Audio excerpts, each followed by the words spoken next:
Yo, so just so I don't jump scare you, there's a... I got some new alerts, and they'll probably pop up as soon as we go into the next thing.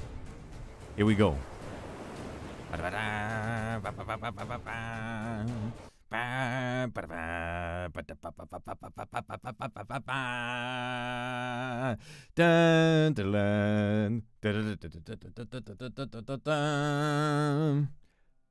there, everybody.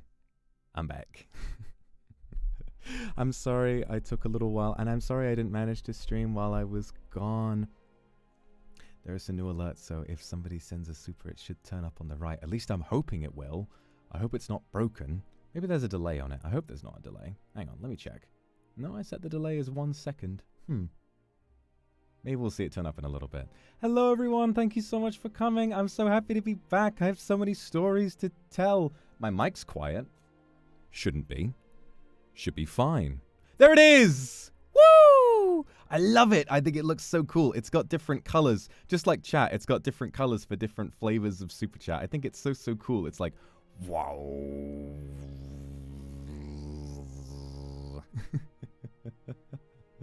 Thank you very much for the supers, everybody. Thank you, Volgang Pore. Thank you very much for the Aka Super. Oh my god, you guys are being so good.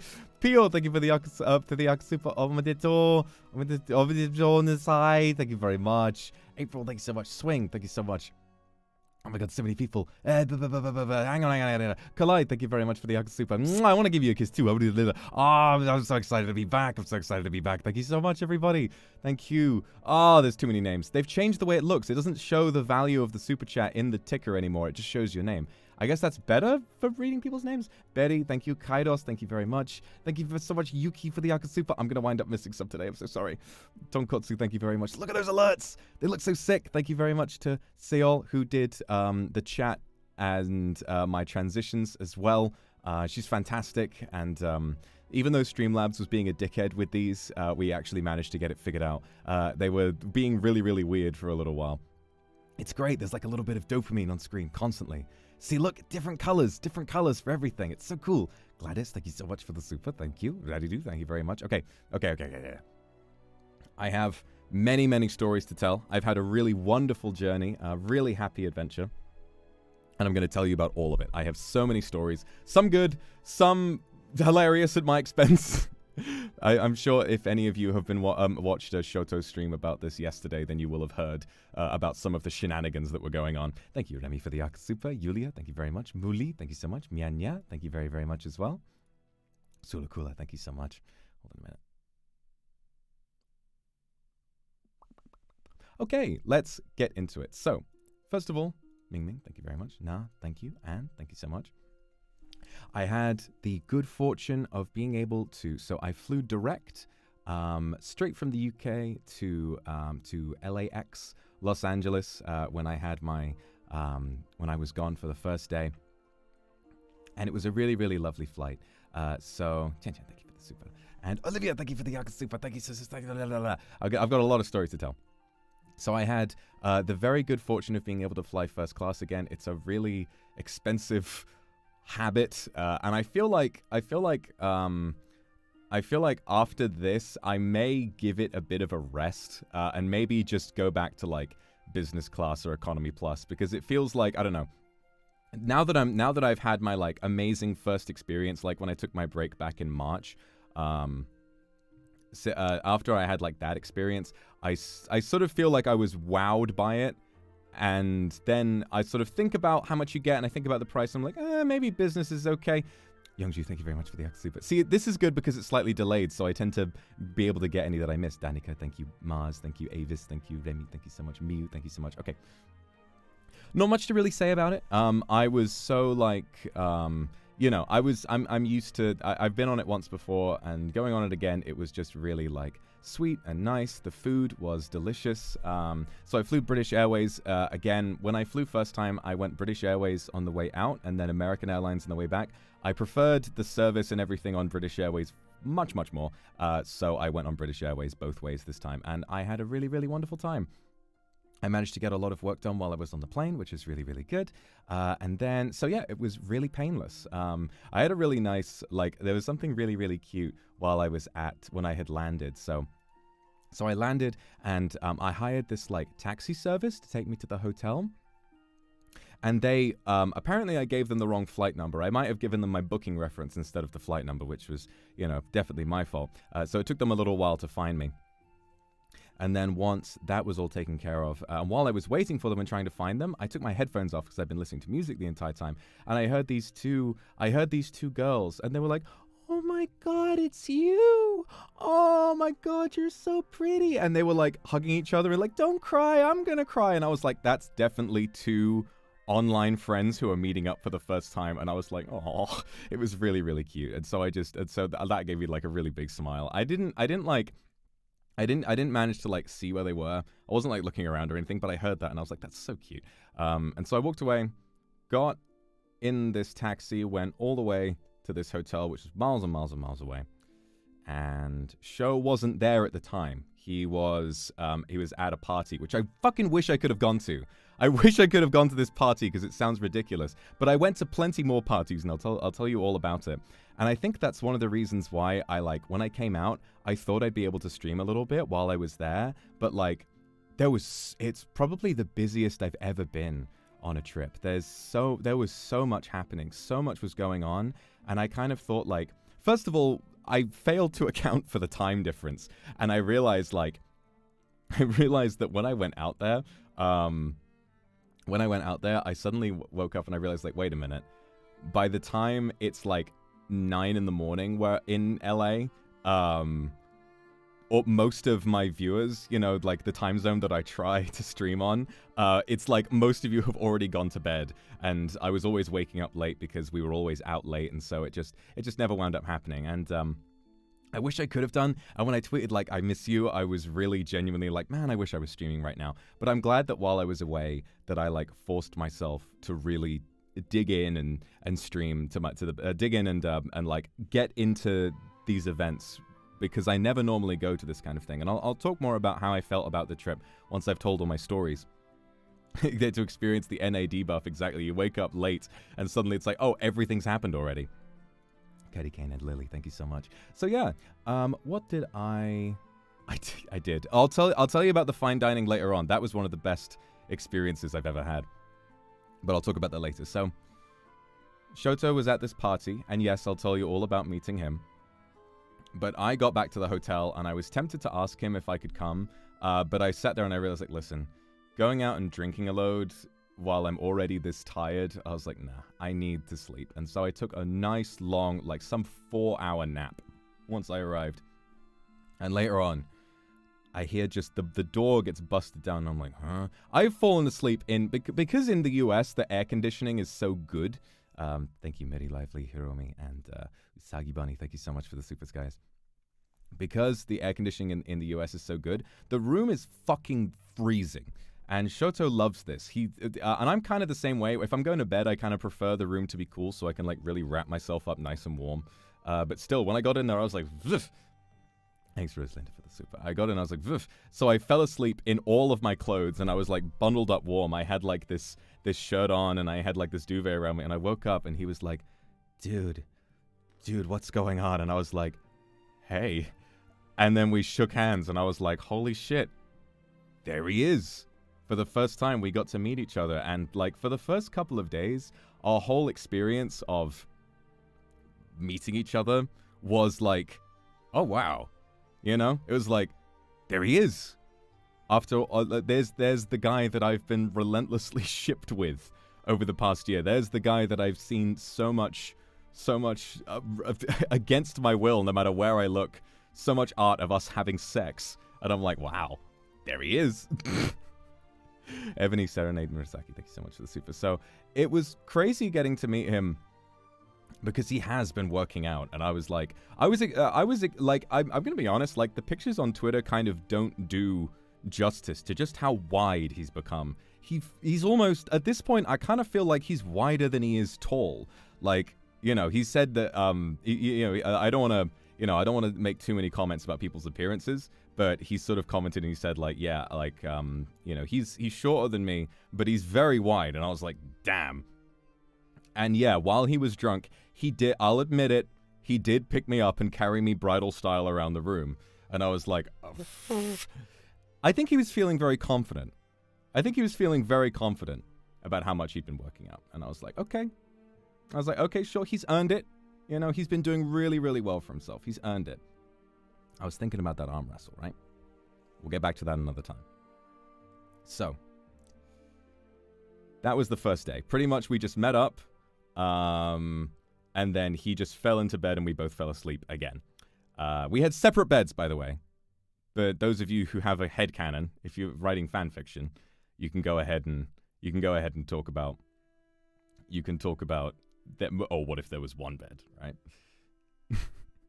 But no, there were two beds. We were just there as friends. And so that was the first day. The second day, we went and we got dim sum. And it was already clear to me that I was out here and I would just have to forget about any idea of being frugal. Because he was like, no, we're going to go get soup dumplings and we're going to get dim sum. And I tried soup dumplings for the first time and they were really, really nice. And then by the end of it, it's also, what's really interesting about going to America is that you realize the difference in culture pretty much immediately, right? So in the UK, you drink all the time. And while I was away, I wasn't taking my meds. And by the way, just as a rule of thumb, because I'm a sensible person who cares about my own health, if I have ever commented online or on stream about being drunk, assume that I did not take my medication that day. Some people have been really concerned, and I've seen like some Streamlabs blowing up saying like, are you an alcoholic? Is this going on? Like, no, I'm fine. I don't struggle to turn down alcohol. It's just that in the UK, we drink a lot. And what's nice about the medication I'm taking is that I can choose when to take it. It's not something I need to have every day. It's something that I take on days when I need it, right? So if I haven't taken it, I can drink. And if I don't, I can't. And if I do take it, then I can't. And I do not drink on days that I do take it. So don't worry. I'm being very sensible about my health, and I'm not about to start mixing controlled substances and shit like that, because that's a terrible idea. And disclaimer, you shouldn't do that. But I appreciate you all for caring about me, but just rest assured, I'm going to be fine, okay? So yes, but while I was out there, obviously I wanted to be able to drink, and so I wasn't taking my meds. And I was at this dim sum place, and I was like, can I have a beer? And Sho was like, dude, you're not drinking right now, right? And I was like, I'm not drinking, I'm having a beer. And that, I think I'm starting to realize that that's very a British/European thing, is to just have a beer whenever you want to have one. It's like, I'm not drinking. I'm not out trying to like get sloshed in the middle of the day. No, I'm just having a beer because I like the flavor, you know? And they had Sapporo, and I was like, shit, you know, I don't get to have Sapporo very often. I was like, I'll have one. And that was great. So there were many, so what's interesting is that I was at Anime Expo, technically. That's what we were there for, and that's why he invited me out to come and stay with him at that time. But we do have Sapporo in the UK, but it's a little bit rarer than something like Asahi. But the truth is, I actually didn't go to the con very much. You may have seen on social media just how rammed the con was with people, and when I saw those videos of it, I was like, I don't know about much of that. So for the Saturday and Sunday, I didn't go. I was just doing lots of other things. So on the first day, it was mostly just me and Sho. We were just hanging out. I'm trying to remember what else we did on the first day, because we did something in the evening, but I can't, oh God, so much happened. I can't actually remember what it was. What happened in the evening? I don't know. Did we go out to dinner somewhere? I don't know. We went out for dinner pretty much every night. But yeah, so the first day came and went. I can't really. What the fuck did happen on the first night? I can't remember. But anyway, we were just hanging out and we went to go and do. Sounds sus. Oh, you. We probably just went and got dinner, and that was it, right? The escape room. Oh, that might have been it. Yeah. So we met up with Bao, and this was the start of like. Oh God, the karaoke. Holy shit! How did I forget? So yes, we had. Oh my God. Okay, so much did happen that day. Jesus Christ. So much time has passed since it's been a week, but it's felt like the longest fucking week of my life. So much has been happening. But yes, sorry, I forget things, but so much has been happening, and I'll talk about it. So on the first day, went for an escape room. We met up with Bao, and Bao's manager and a couple of other people, and we did this escape room, and it was really, really cool. It was like a lunar escape, where it's like you have to put in a load of different codes, and then when you find the solution, like an electronic door goes like, and you're trying to like get back to Earth on time. And it was really, really cool. And we had a lot of fun with that. And it is true that Sho would just kind of like wander around and grab stuff, and then it would just wind up being the solution to the puzzle, and then we would move on. And I was like, cool. So we beat it in good time, and then we got to move on. And so the others went off and did something else. But I went and I had... Oh, this is such a great experience. Okay, this is one of my favorite stories. So I had a meeting. I won't say who with... but I was offered a meeting with who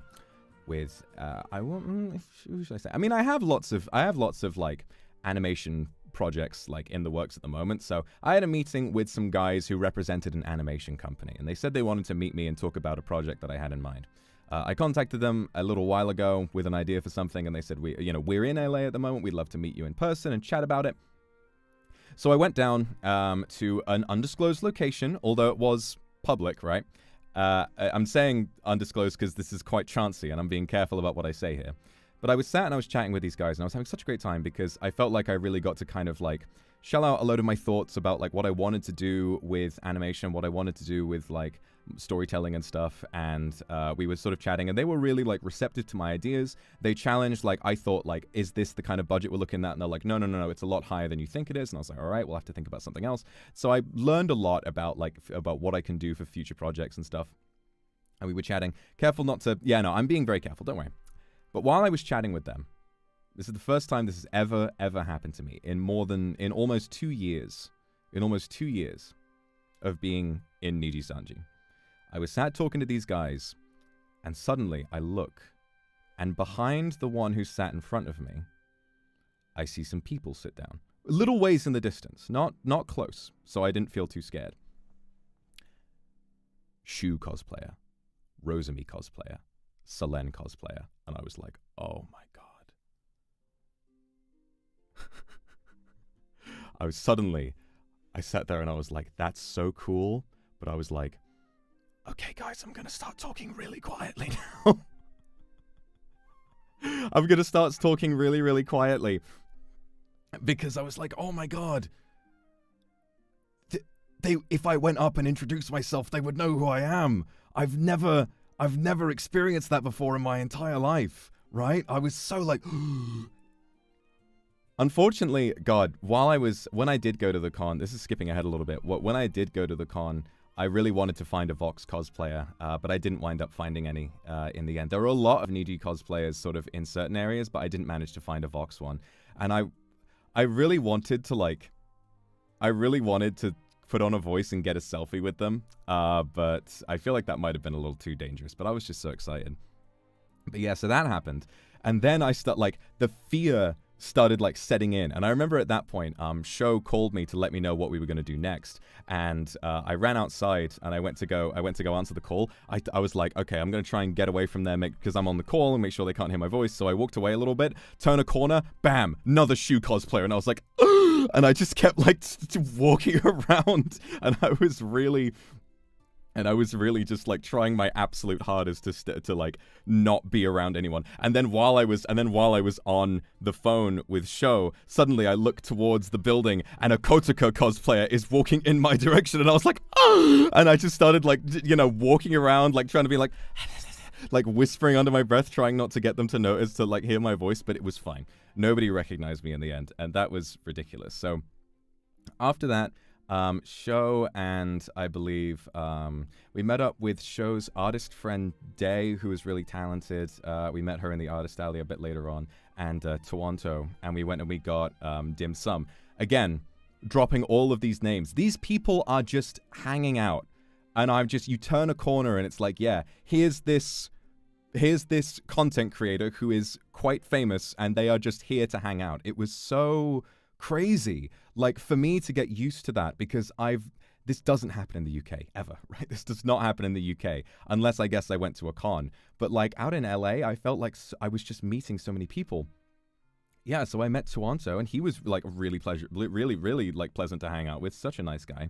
We hung out quite a bit, actually. He was driving us to all sorts of different places. So I met Toronto. Yeah, no, I did meet lots of other people, and I'll let you guys know all about them later on. So that was crazy. And then while we were getting dinner, Shoto said, "Yeah, so we're gonna go do karaoke after this." And I was like, "Oh, that sounds like fun." I was like, "That's gonna be so great." I thought it was gonna be me, Sho, Toronto, Bao, and Day, and we were just gonna go and do karaoke with the 5 of us.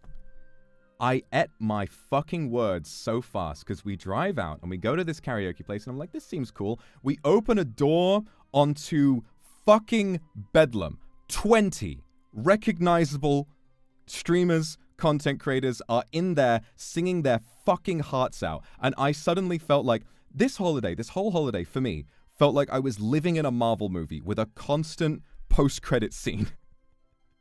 With a constant post-credit scene teasing a new character who was showing up. I couldn't believe how many people I got to meet. So when I walked in, the person who was on stage, I can't remember who he was singing with, but Rubber Ross was there, who I have known of and been watching content from for more than a decade now.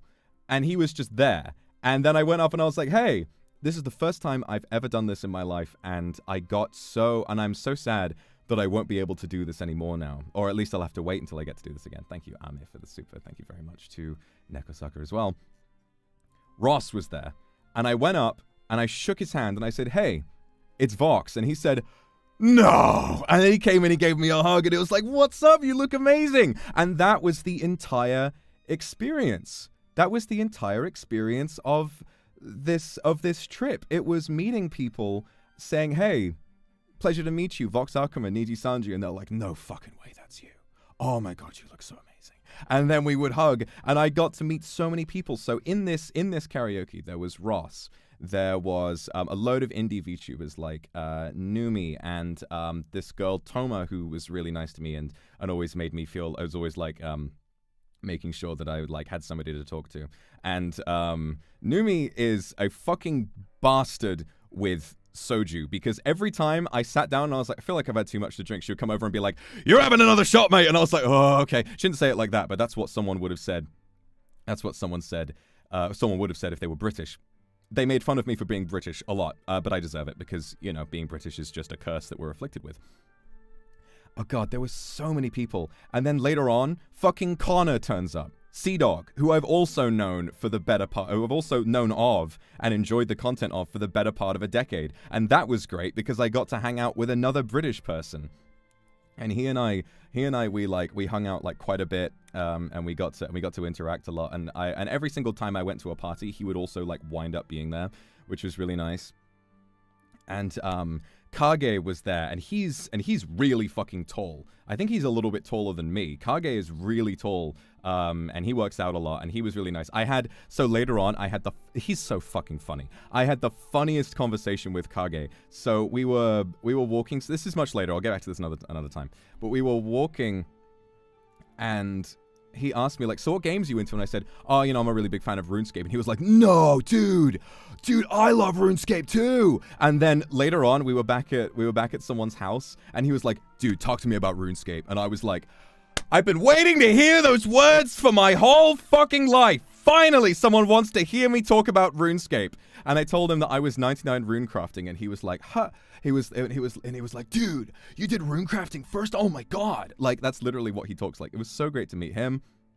God, I feel really bad because everyone there was so lovely to hang out with, but like I'm struggling to remember. Oh, Aru I met as well. She was really lovely, and we had like a really nice chat about everything that was about stuff that was going on with her and everything like that. Like there were just so many people that I recognized, and every time I was like, hey, Vox Akuma, they were like, oh, no way, and I was like, yes way, and then we hugged, and it was amazing. It was fucking ridiculous. So yeah, that was great. The karaoke went on for ages. I sang Can't Help Falling in Love, I think, and everyone was like, and obviously everyone loved it because, like, you know, I'm super talented and all that, which was really great. And that was that night, and Sho and I got home and we were fucking blasted, and we just fell asleep immediately. And then we woke up the next day, and the next day I was thinking of maybe going to the con, but I was so hungover I just thought, nah, I'm gonna stay back. And so what I did was I actually got on with a load of work. This is one of those days where I felt like I would have streamed, but I kind of thought about the time difference, and I was like, a lot of the people who probably like would be able to watch the stream are already going to be asleep. I probably should have done, but at the time I was really feeling motivated to like do some extracurricular stuff, and I was writing a lot, and I was like contacting people and all that kind of stuff. So it was really, really nice, and I had to like have a little bit of downtime to rest. But that day, things leveled up even more. So I can't really remember what we did for dinner. I'm pretty sure that day, Sho had gone to the convention like super early in the morning, and I was like, I was like, nah, I'm good. I was like, I'm good. So I stayed, I did work, and then and obviously it's America, so I was like, I'm gonna order Wendy's, I'm gonna order Popeyes, and I just like sitting in the hotel room having fast food, and it was really, really nice to do that. And now the main thing that happened on the second day I was there was this event that a load of people had been talking about called the quote-unquote VShojo Mixer. And it was like supposed to be a networking event, but it was a fucking... I left my Popeyes in the fridge! I'm sorry. I'm sorry to the hotel person who is going to find those Popeyes. I mean, they've been in the fridge. Probably still good to eat. So, you know. Maybe they would have had a snack. I mean, there was some nice ghost pepper wings. I thought they were really good. But yeah, I left my Popeyes in the fridge, unfortunately. So there was this VShojo party, and Sho didn't go. So this is my chance to tell a bit of a story, that he can't tell, because pretty much everything else we did together. So I went to this party, and I was really keen on it. And I went. It was really funny because it was like in a super like out of the way location, and I was in a new place, and I was a little spooked. You know, you had to walk down an alley, and I was like, I'm in LA, and like it's like 8 o'clock and it's dark, and it was like 10 o'clock and it's like dark. I was like, this feels a little sketchy. But then there was a security guard outside, and I let him know who I was, and then he let me in because I'd been invited, of course. And I went in, and it's this like sort of little dark little kind of like private club almost. This private little club. And it was really interesting. So in there already, there were a load of people who I didn't recognize. And I was like, okay, I'm sober right now. I'm nervous. So thankfully, I managed to find Bao's manager and another person that she works with. I cannot remember their names, but they were really, really lovely to hang out with. So they kind of found me, and they were like, yo, let's go and get a drink. And so we went to the bar, and I got some of my favorite tequila, which they had, and I was like, oh, very good. So I started drinking some tequila, and then I felt good. And one by one, more and more people started coming in. And eventually people found me, and they started kind of like trying to introduce me to people. One of the first people who turned up was Uki, who I hadn't seen in quite a while. And I was like, yo! And I came up and I gave him a big hug because I've missed him so much. And he was there for a while. Definitely not really Uki's scene. And I think he left after a little while because it was very, very loud in there. And Uki's a quiet guy. He's a very sort of like, you know, sensible, like, you know, if it gets too loud and he doesn't really want to be somewhere, he'll just leave. And it was definitely like strange for a networking event to be so loud and like clubby and with so many drinks, but it was still really fun. It was more of a party than anything else.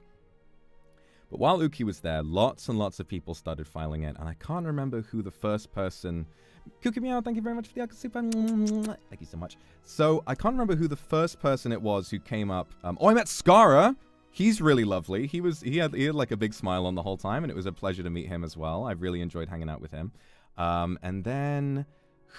So, somebody, I think, came up and like, just kind of said, yo, what's your name? And I said, Vox. And they were like, no. Like, same kind of thing, basically. Paying, thank you so much for the Akasupa. Thank you very much.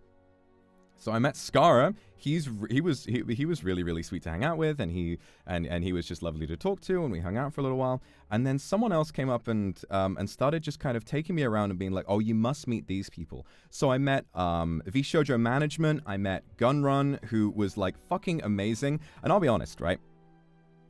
We at Niji, we love Gunrun a lot because he's a really good manager, and he's a really like he's really sort of like, you know, he's got a very unique management style, and whenever we hear from VShojo people about like sort of how great he is, we're like, man, it's just I went there and I was like, dude, I've heard so much about how great of a manager you are. Keep up the good work. And he was like, dude, thank you. You know, obviously having he helped me get set up when I was on Speak of the Devil with Mouse, and that was really, really nice of him.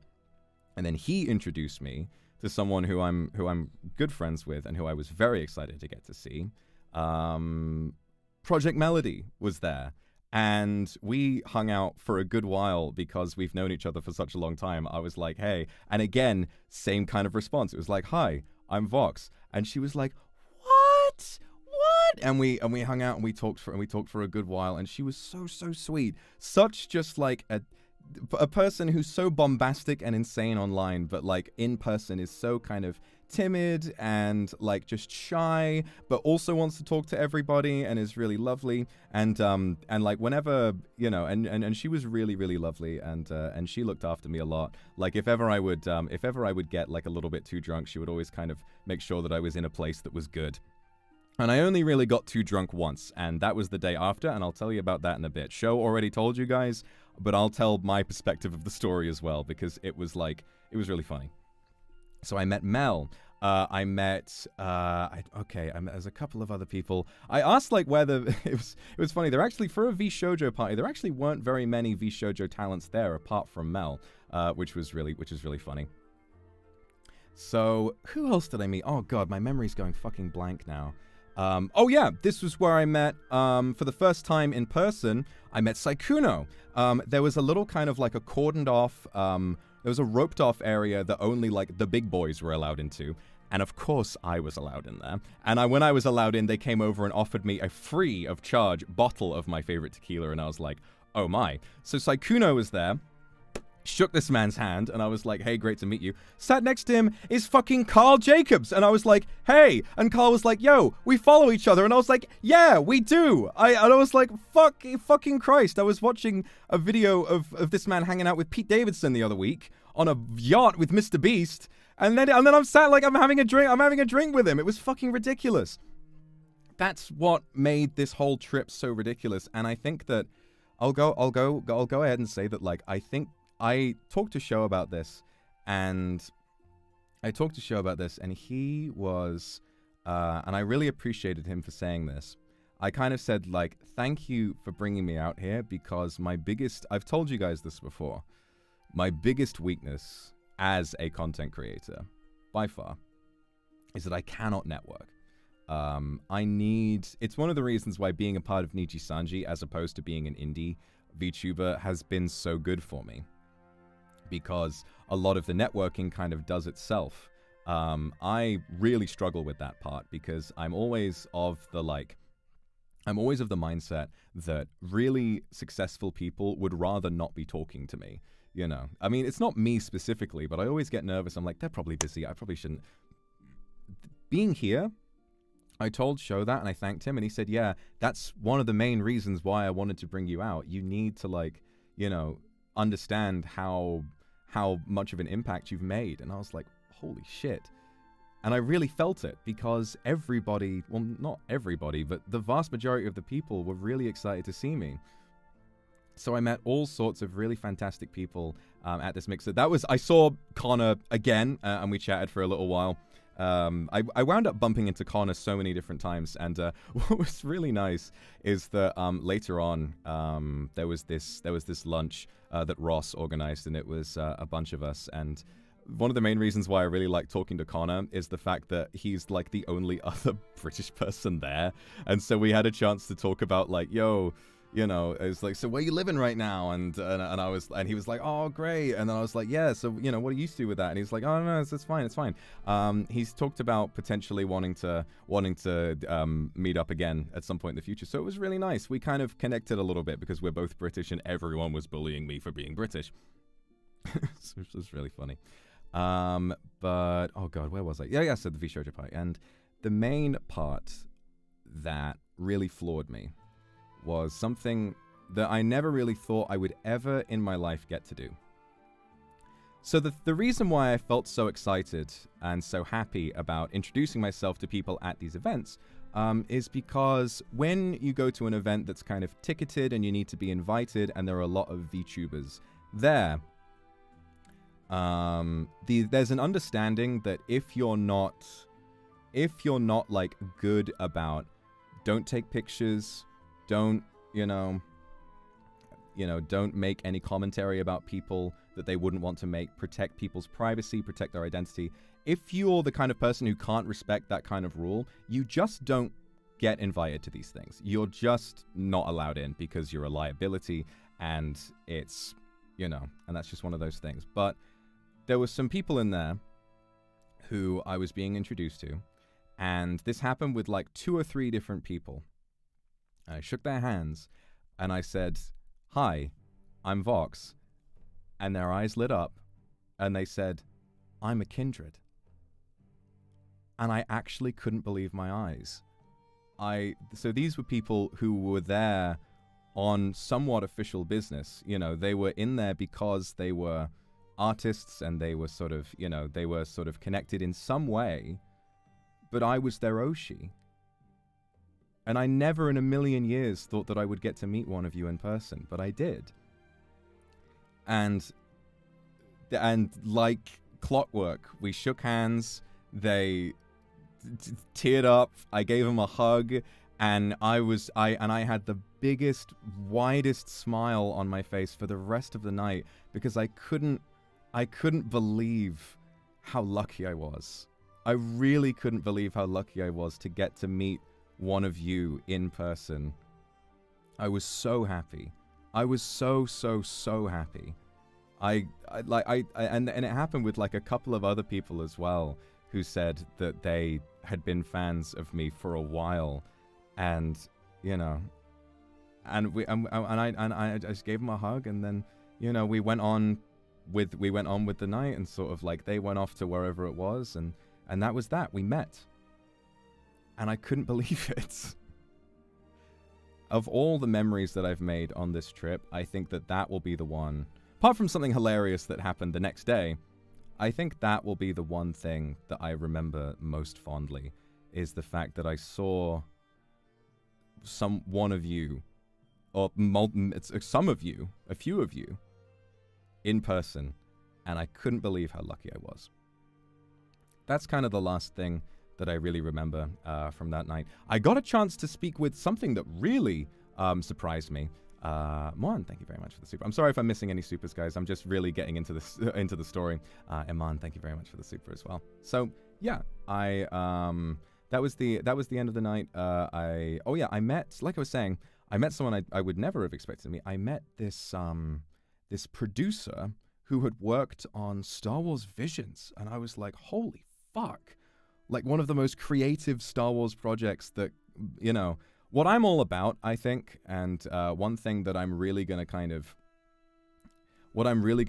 like push going forward is that I really want to kind of defy conventions in a way and try to help, because a big thing that VTubers have is that we're so popular in Eastern countries, and some VTubers are very popular in Western countries.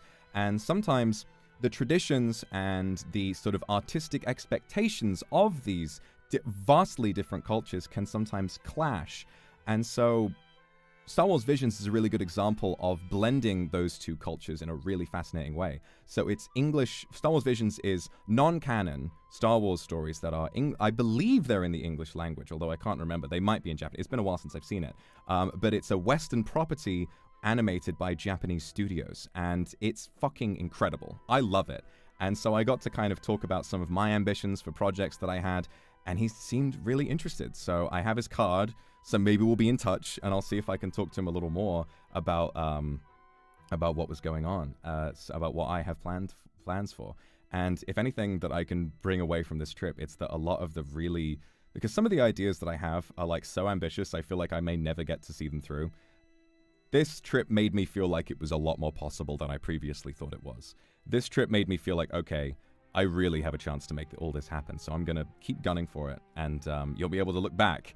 You'll be able to look back on this era in my life where I've been kind of changing things and I've been questioning myself and I've started working on things. You'll be able to look back at that and say, I was there when he was just thinking about getting this started, and now look at him. You know, at least that's what I'm hoping. So that was that day. Fantastic experience. Oh, Chris, thank you for the super. Such a fantastic experience. But after that, went home super late. Only got home at like 5 o'clock in the fucking morning. And went to sleep. Next day was two big things. So I went to the con for the first day on Monday. And I was walking around, and I didn't have much time because I got there quite late.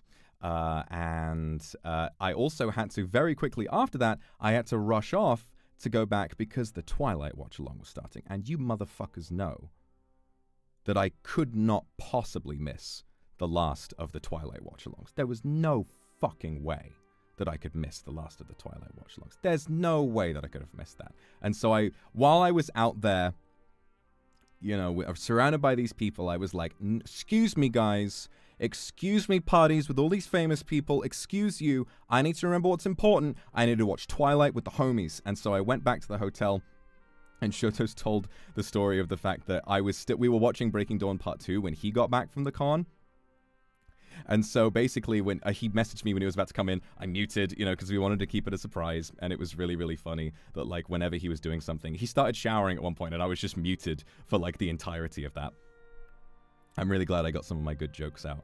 The one clip that I'm obsessed with, because I didn't really think about it, is how good my Aero or Michael Sheen impression is. You know, when he was like, I sense that you are British.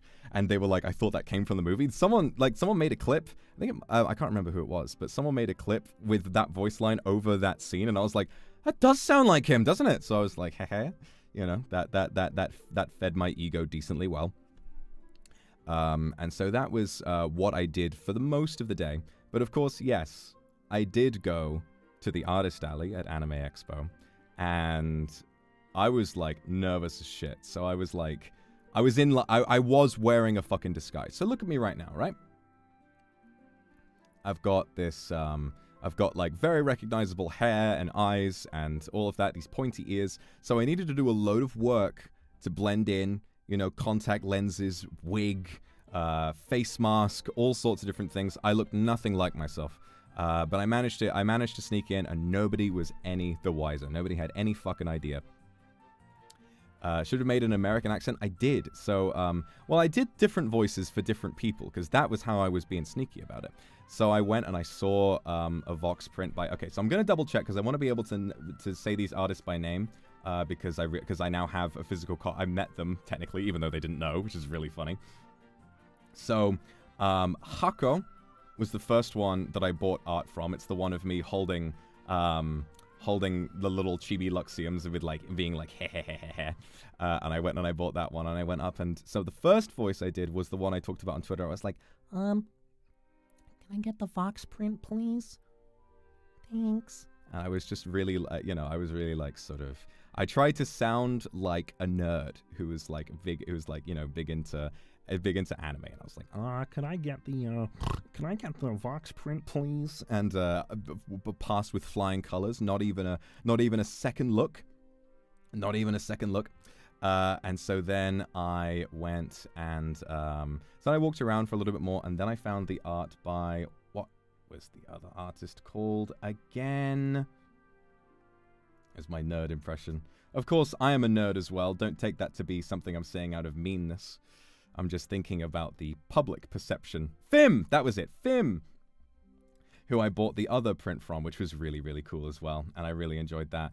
And when I made my tweet and I announced, like, yeah, I was in the artist alley and I bought these prints, Fim quote retweeted with, like, it was the funniest shit I'd ever seen. Because they had no... I think when I saw Fim, I was like...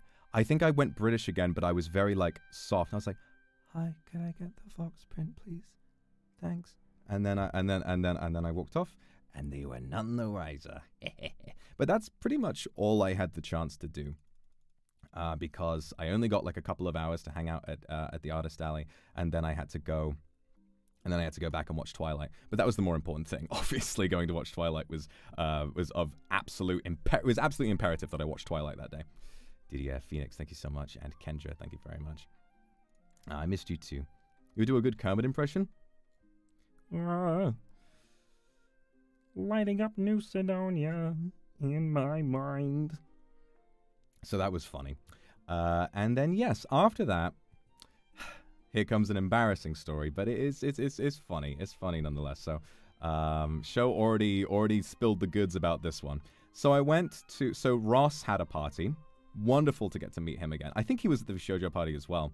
But I met Ross 3 days in a row, and it was great to just get to hang out with him. I just want to go out on a limb and say that he is one of the friendliest fucking people ever. Like every single time I met him, he was so smiley, and like I'm in person. While I'm extroverted and I love hanging out with people, I can be very, very shy, especially around people like him that I look up to so much. But he was always like noticing when I was quiet and was trying to include me in conversations. And he's just such an incredible guy, and even more incredible for the story I'm about to tell. So I'm not sure what it was. I'm not sure what it was at this party. So I got very drunk at this party, and I think it was again because Numi was there, and she kept refilling my glass, and I was like, "Fuck it," and I just kept drinking because I'm easily peer pressured. Remember, Phoenix, thank you very much for the super. I'm easily peer pressured, and so I just kept drinking, and unfortunately, I did wind up drinking too much. And but while I was really drunk, there was a good space of time while I was extremely drunk, but I was still just walking around and talking to people. And so at one point, so I met Ethelstan. He was fucking amazing. I shook hands with this guy, and he was like, "Yo, it's Fox, dude, what's up?" And I met him. I met Tectone, which was incredible. And I asked if he wanted if he wanted a teammate for beer pong, and he was like, "No, I already got this other guy." But he was really cool and so fucking enormous, so fucking huge in real life, like actually terrifyingly tall. And then this is the funniest shit ever. So I met Saikuno again, right? And Carl Jacobs was there as well, and I chatted with him for a little while, but not too much. I actually had a decently long conversation with Saikuno. We were off to one side while everyone else was playing beer pong, and I had a good long chat with Saikuno. I cannot for the fucking life of me remember what we were talking about. We were talking about something, and I remember I was holding myself together quite well, but I was really fucking drunk, and I was talking with Saikuno, and in my head I was like, "Oh god, he probably thinks I'm weird because I'm so drunk," but I was still chatting with him, and he was being really fucking polite, and we were chatting for a good long while, and then this is the funniest shit. So reminder, I'm already emotionally like welling up from how many amazing people I'm getting to meet. Even more of them were at this party. They had an iPad with Iron Mouse on it, and I was like, "Hi, Mousy," and I got to see her again, and it was really nice to get to see her. Mouse and I don't get to talk very much, but when we do, it's like an old pair of comfy slippers. I'm just like, hi, hello. But I was talking with Saikuno, and someone who apparently, well, I don't know how much I should say, but Well, I'll preface this is by saying this is a streamer who I've never been a fan of, who I've only ever seen in, like, the news and in headlines, so, like, I won't, like, you know, go into, like, opinions or anything, but it's a person who I'm so disconnected from and have no, like, personal bearing on that I never, in a million fucking years, would have expected to see this person here. With VTubers, there's a certain number of IRL streamers who like VTubers, and they tend to hang out at these events. This is not one of those people. I was drunk as fuck, and I was chatting with Saikuno, and at one point, I just feel compelled. I turn around, and fucking Mizkif is stood there with his weirdly serious face, and describing how like surprised I was to see someone who I never knew even comprehended what a VTuber was. I literally was jump scared. I had to physically stop myself from going, oh my god! Like, it actually was a FNAF jump scare. It was so frightening. And he was just sort of walking around, just like, yo, what's up? And I was like, hi. Like, it's like, I was not, like, particularly starstruck. I was just like, what the fuck is he doing here? It was really weird. Yeah, you know, I guess he's OTK, but I'm not really too familiar with all these streaming circles and stuff. So it was like last person I would have ever expected to show up just kind of was there, and I was like, hi. So that was really weird. But then of course with Mizkif, Emiru was there as well. And I've always like really enjoyed her content, and I felt bad that the first time I got to meet her that I was really drunk. But we chatted for a little while, and she was really, really sweet, and she was like, oh, that was really, really nice. And then I went off, and they had DDR set up in the garden, and I remember being like, this is before everything went wrong. I remember being really drunk and staring at this monitor while Emiru is shredding this difficult song in DDR, like just absolutely like brrrr, like the thing where they hold the back of the chair, you know. And I was just staring, and I was like, oh my god, what the fuck is going on in my life right now? Like, that was the moment where I really sat and I was just hypnotized, and I really then just started appreciating like what the fuck happened. But yeah, nothing too bad. But I went and sat down in the garden, and I went to go chat to Uki, and suddenly I threw up. And I was so fucking embarrassed. I was so fucking embarrassed because it's a party with all these people who I've looked up to for decades, and then I'm the one who winds up getting peer pressured into drinking too much. Not on Uki. I threw up on the ground next to the garden, and then Ross came over and he was like, oh buddy, it's alright. And then he hosed all of my sick into the bush. And it was really fucking embarrassing. I felt so bad because you never want to be that guy. And I haven't thrown up while drinking in a really long time. I think it's just because I was so caught up in the excitement of everything that whenever someone offered me a drink, I was like, hey, you know. And I was having a really great time before then.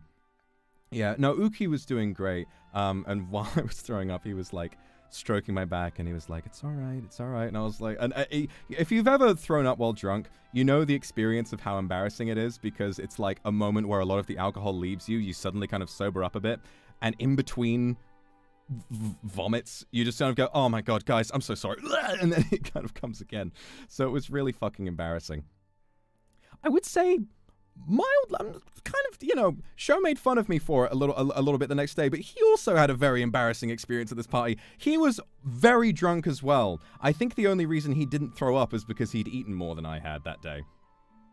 But anyway, he was very drunk as well, and so I passed out for basically the rest of the Zally, thank you very much for the raid. Come on in. I'm regaling people of stories about how terrible I am.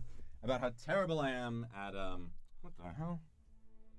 Yeah. I don't know what's going on. What's happening?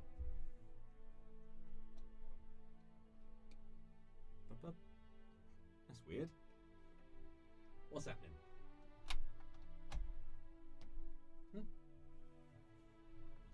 That's odd.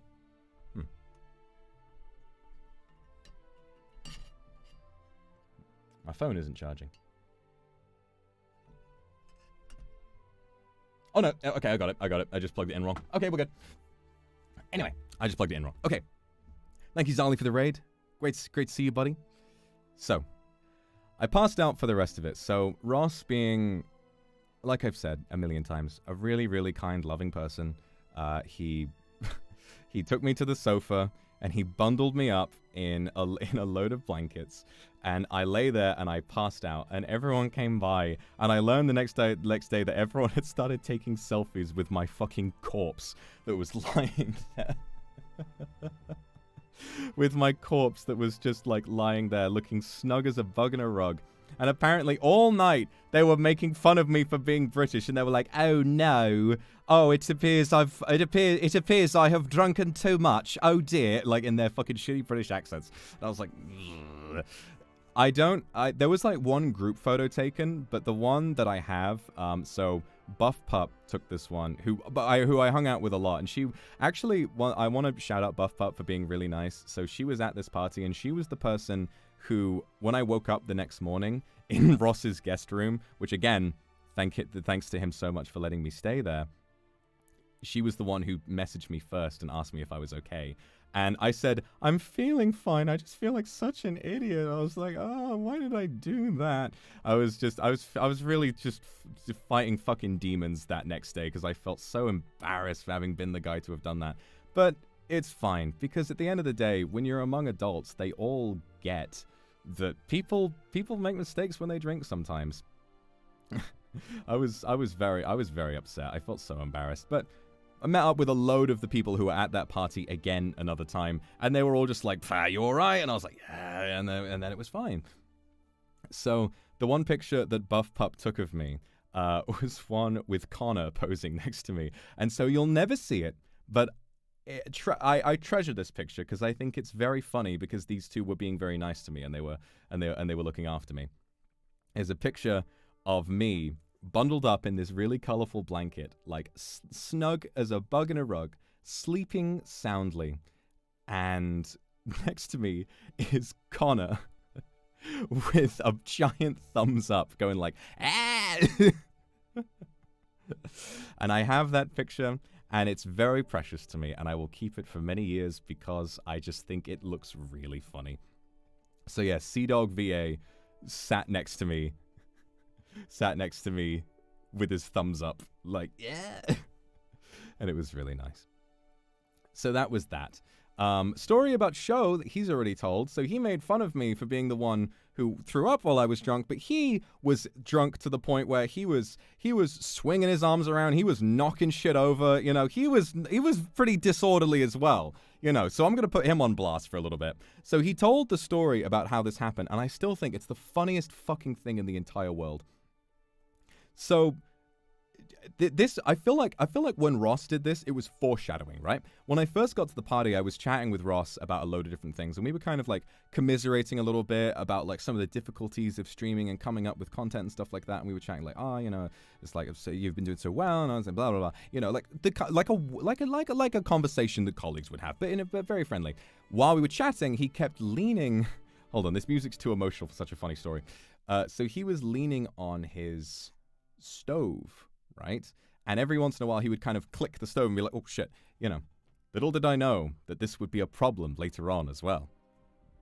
So I hear through the grapevine, while I was bundled up and while I was all passed out, Sho is stumbling around drunk as fuck, and he keeps bumping into the stove knobs and turning them on. Chekhov's stove. Exactly. Yeah, Ross had shown me Chekhov's gun, and Shoto was about to fucking fire the gun. So he was stumbling around, and he kept turning on the gas. And obviously people kept running over and being like, "All right, let's turn these off again." And obviously when you're drunk, when you know that you're kind of disorderly, you're like, "Oh my god, I'm sorry." And you try and fix things, right? So he goes over and he tries turning them off, but this fucking buffoon goes over and manages to turn them all the way up to max. Thankfully, he didn't set fire to himself. But, you know, he might have done. He turned them all the way up to max. And apparently this happened like 3 times. And he just kept filling the room with more and more gas. And then eventually Ross, while turning them off, accidentally clicked the stove. And it went whoosh! You know, just a big ball of fire appeared in his face. He was fine. I want to clarify, he was fine, but this will go down in history as the first time that a drunk Shoto very nearly burned down a person's house. Me personally, given my history over the past few hundred years, I am personally very traumatized by burning buildings, and so I am glad I did think. And when I met up with everybody later on the next day, I was chatting about this, and I was chatting about this with people, and I just thought of the most insane, like, hilarious visual image of, like, let's say, for the sake of argument, let's say, for the funny, what if we didn't notice that he had turned the gas on, right? What if we didn't notice that the room was filling with gas? And what if when it was clicked, there was enough gas to destroy the house? I, at this moment, was sat with a big smile on my face, bundled up, passed out on the sofa. And so I'm imagining in the instant that there was a gas explosion, imagine how this would be shown in a movie, right? The fire rushes towards people. You see their reactions. You see people running away from it. Suddenly, you would cut to me. Just so, before I'm just erased in a complete blazing inferno. And I think nothing the next day got me to cheer up more than thinking about how fucking funny it would have been if that was the way I went out, just being passed out and just getting consumed. I don't know. Maybe that's a bit dark, but I thought that was really funny. But that was that. Ross moved me over to it. I woke up at about 4 a.m. and Connor and Ross and Mel were there, and they'd been looking after me.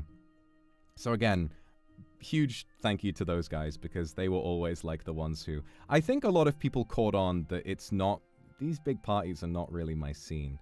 The last huge chaotic house party I went to must have been like 2017. Like, I really don't go to very many of these, and I'll only ever really drink when I'm out with people, you know. A lot of the times I've like gone to people's houses to drink, it tends to just be like, you know, 5 or 6 friends, you know, meeting up to play some games, watch a film or something. I think a lot of them caught onto that, and they were very like caring and understanding. And I think that was one of the, because I've like been through this before, right? I've had the experience where a person will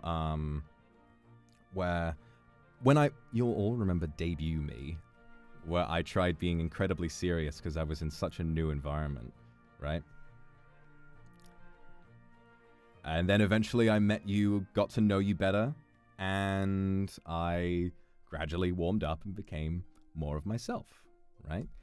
I think I was in the same way where I wanted to be like, just sort of blend in and be like, yo, what's up? You know, and sort of, but like, I don't know if I'm ever going to be able to. I feel like I'm closer to it now because I'm realizing, excuse me, just how great all these people are, and just how, like, I don't know, just how much they actually do care. I think it's so easy to kind of look at people who are way off in the clouds in terms of like how much you admire them as an artist or a streamer, and to kind of think, there's no way they'd want to hang out with me, you know. But they're just people. I mean, I think that's one of the reasons why streamers are like that, you know. I guess maybe it's because my familiarity is with well, I don't know. I mean, a lot of streamers can tend to be pretty. A lot of streamers can obviously, like anyone, some can be mean, some can be nice, but the ones I met were really, really kind. And they were lovely to hang out with. And especially, it's Buff Pup as well. There's Buff Pup, Connor, Mel, and Ross. They were there, and they had been looking after me pretty much all night. And it was 4 a.m. when I woke up, and I was like, and Ross made fun of me for this the next day. He did an impression of me saying, oh, I've only I got drunk and threw up at the party with all the famous people. Oh, and he just kept saying that in a British accent. And I was like, dude, come on. But it was funny at the end. I kind of deserved it, you know. I deserved a bit of roasting. It was fine. We all had a good laugh about it afterwards. And so then they ushered me off to the guest room where I spent the night, and then I headed off. And I made my bed on the way out because I felt so bad. And then Ross, he messaged me and said, dude, you didn't have to go. I would have gotten you an Advil or something. I was like, no, it's fine. I'm just going to get my Uber home now. But it was okay. So that was fine. And yeah, so that was that day. The next day, I was thinking of going to the con, but didn't wind up getting a chance. Was that the day that the Dragon Host Club was on? I can't remember. Lucky Dragon Host Club. When was that? Rachel, thank you very much for the Akasupa. Missed you and so glad you finally got to meet some of us as well as your impact. Yeah, thank you so much. No, I did have a lot of fun. 4 days ago so that was that day. So on 4th of July, yes, we did go to the beach. We went to the beach, and so that day I stayed at home for most of the day, joined Lucky Dragon Host Club, and that was good.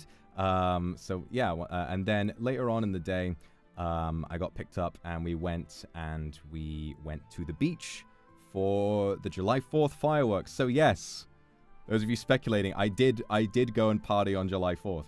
It's funny because I never really, I don't know, like I was massively hungover in the morning, but then by the evening I was like, I'm ready to go again. I'm ready to go again.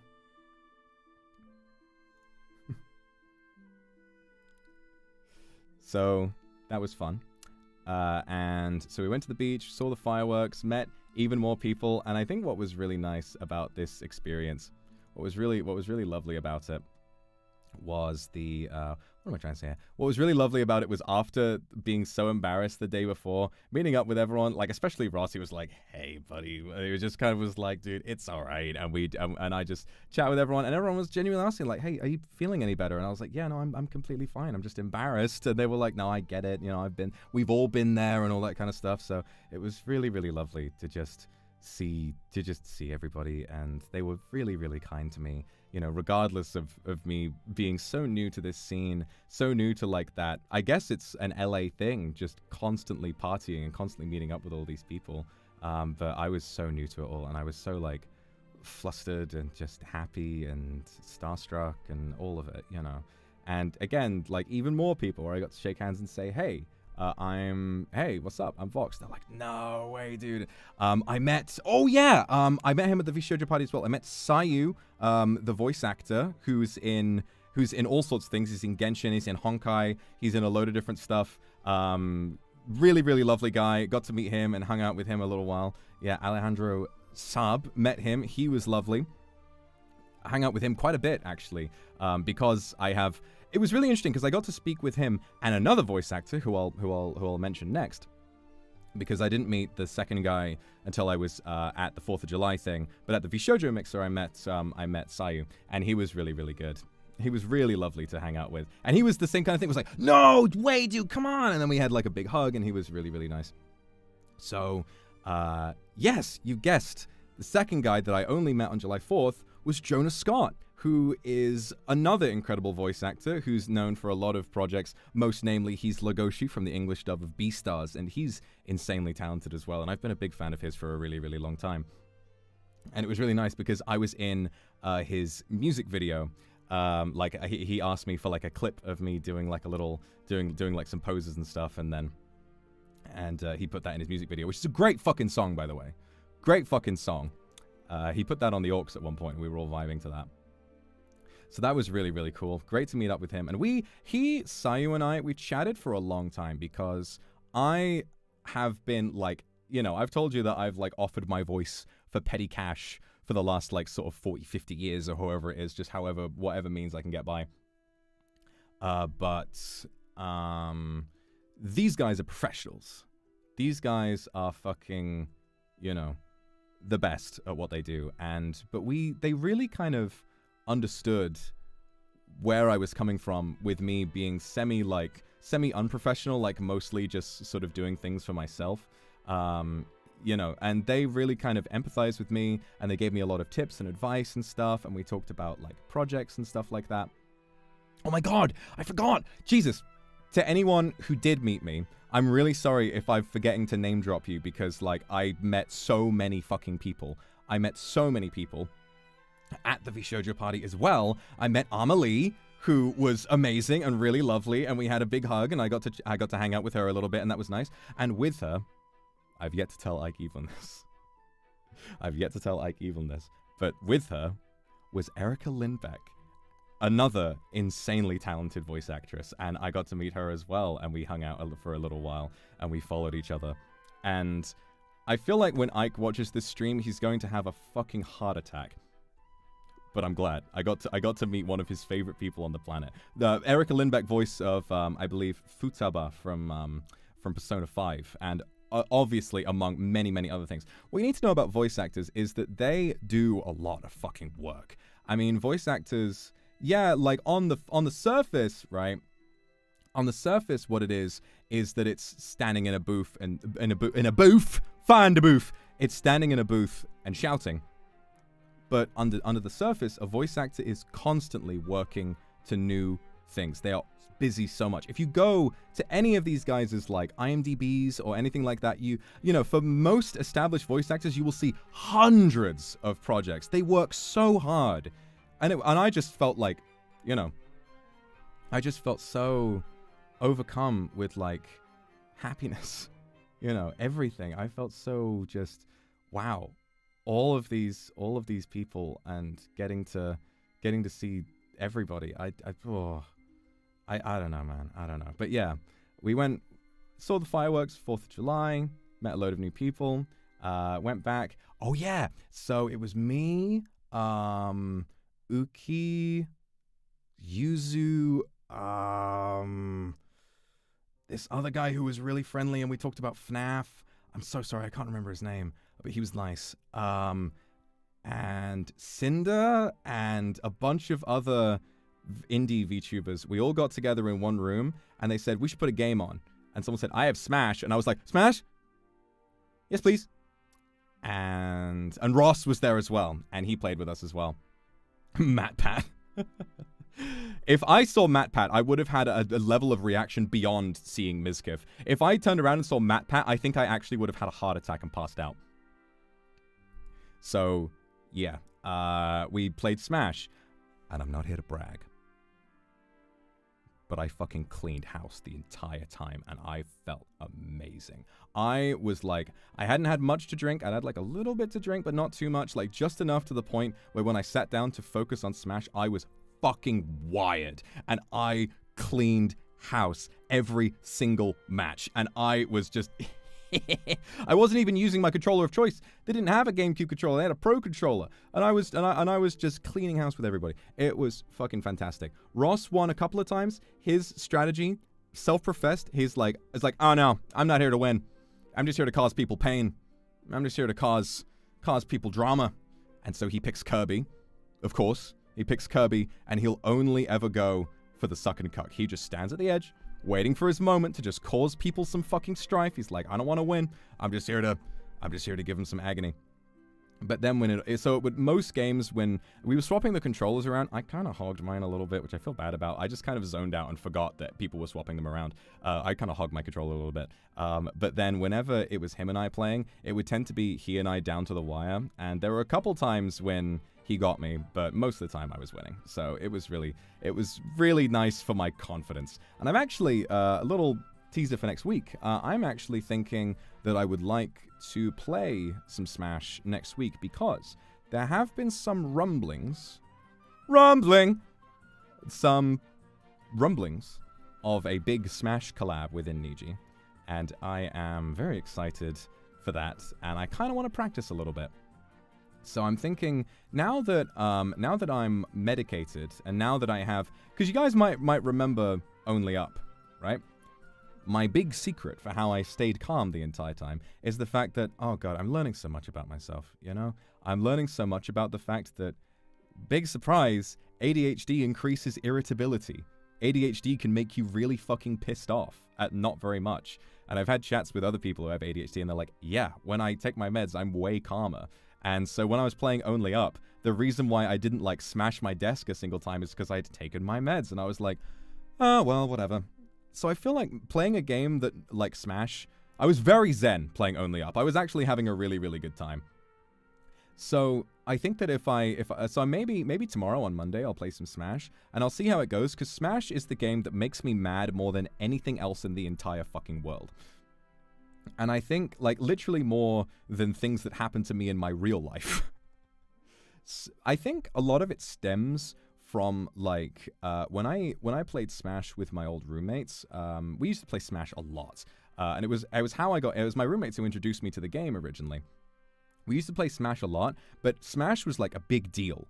Smash was a big deal in the house, and we used to like we used to be very competitive when we played Smash. And I think it just kind of got into my head that whenever I play Smash, I get so, like, serious. Like, it's so difficult for me to just fuck around and have fun. I'm like, I need to prove that I'm the best. You know, it was a really you said people legit got mad and stopped talking to each other. Yeah, that was the vibe a lot of the time. If someone was losing, they would tend to just kind of get pissed off and leave. And, you know, it would take like for us to be having a really good day. That's a day when we would just play like a free for all and just fuck around. But the rest of the time, you know, Smash felt really serious, and I think that's just carried forward for me. And whenever I play it nowadays, I sort of get drawn back, and I'm like, all right, time to win, time to be the best again. You know, it was very competitive, and so I think that by just kind of scaling myself back and sort of being medicated, I think that I might actually be able to play the game without getting too frustrated. So I think that might be fun. Probably not versus viewers, because you guys like to torment me. Probably just going to do Elite Smash. Maybe Cat Gaming will raid me. Maybe Cat Gaming will snipe me. Who knows? Maybe she will, maybe she won't. Oh, of course, speak of the fucking devil and she shall appear. Enjoying losing is a skill you hopefully get to learn. There are only a few times I've been able to do this, because I feel like everything in Smash is so fucking personal, right? Everything in Smash, I feel like, is, you know, I remember the last time I got really fucking mad at the game was I've been having a losing streak, but I was fine, I think. Like, I was just sort of like, like, I was like losing, and I was swapping characters, like trying to figure out which one I wanted to play on the day. But at the end of it, like, I remember I went up against the Zero Suit, and I hate fighting Zero Suit so much. She's just so impossible to catch. And it was down to the wire, 1 stock to 1. And they get me, and I was like, in my head, I was like, oh, that's fair, you know, they were really good. They were really good at the game. Whatever, I accept it. And then they teabagged me. And I fucking lost it. I was like, yeah! You know, it's like, I was so calm until you decided to be rude, and now I'm mad. And now I feel like, what, so you think I'm a joke? What, so you think I'm a fucking pussy? You know? And so I feel like, if I'm, you know, but anyway, so probably Smash tomorrow, which ought to be a bit of fun. And then maybe some more Donkey Kong 64 on Tuesday, maybe? We'll see. It'll be really fun to do that. So yeah, that ought to be good. So yes, back to the story. So once we'd done all that, the next day, after that, the 4th of July was like the last big party that everybody went to. And after that, we were all just kind of chilling out, doing whatever we wanted. We had a couple days left before I headed home.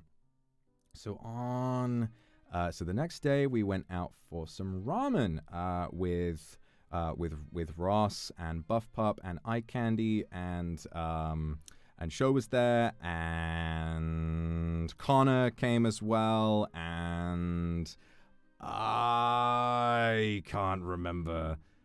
Oh god, I feel so bad. But there were a bunch of us there. But I can't remember who else it was. I'm really sorry. If you're watching this, I'm really sorry. You were amazing. I'm just very silly. But we went and got ramen. And this is where I got to chat with Connor a little bit more. We commiserated about being British, and we got to relate over very British problems, and we got to talk about British culture, and I offered him a beer, and he was like, of course we're going to have a beer. And I was like, you guys are drinking? We're like, we're having a beer. So that was really good. Funny Hugger, thank you very much. And Kagura, thank you so much for the super. So yeah, that not much really happened that day. So we went and we did that, and then can't remember what else we did after that. Did we go and do something? Oh, that was when we went to the restaurant. Right, so we had ramen in the middle of the day. And then later on, we went to this restaurant. So it was me, it was Shoto, it was Uki, it was Twanto, and this other guy, an Osu content creator. I can't remember his... What's his name?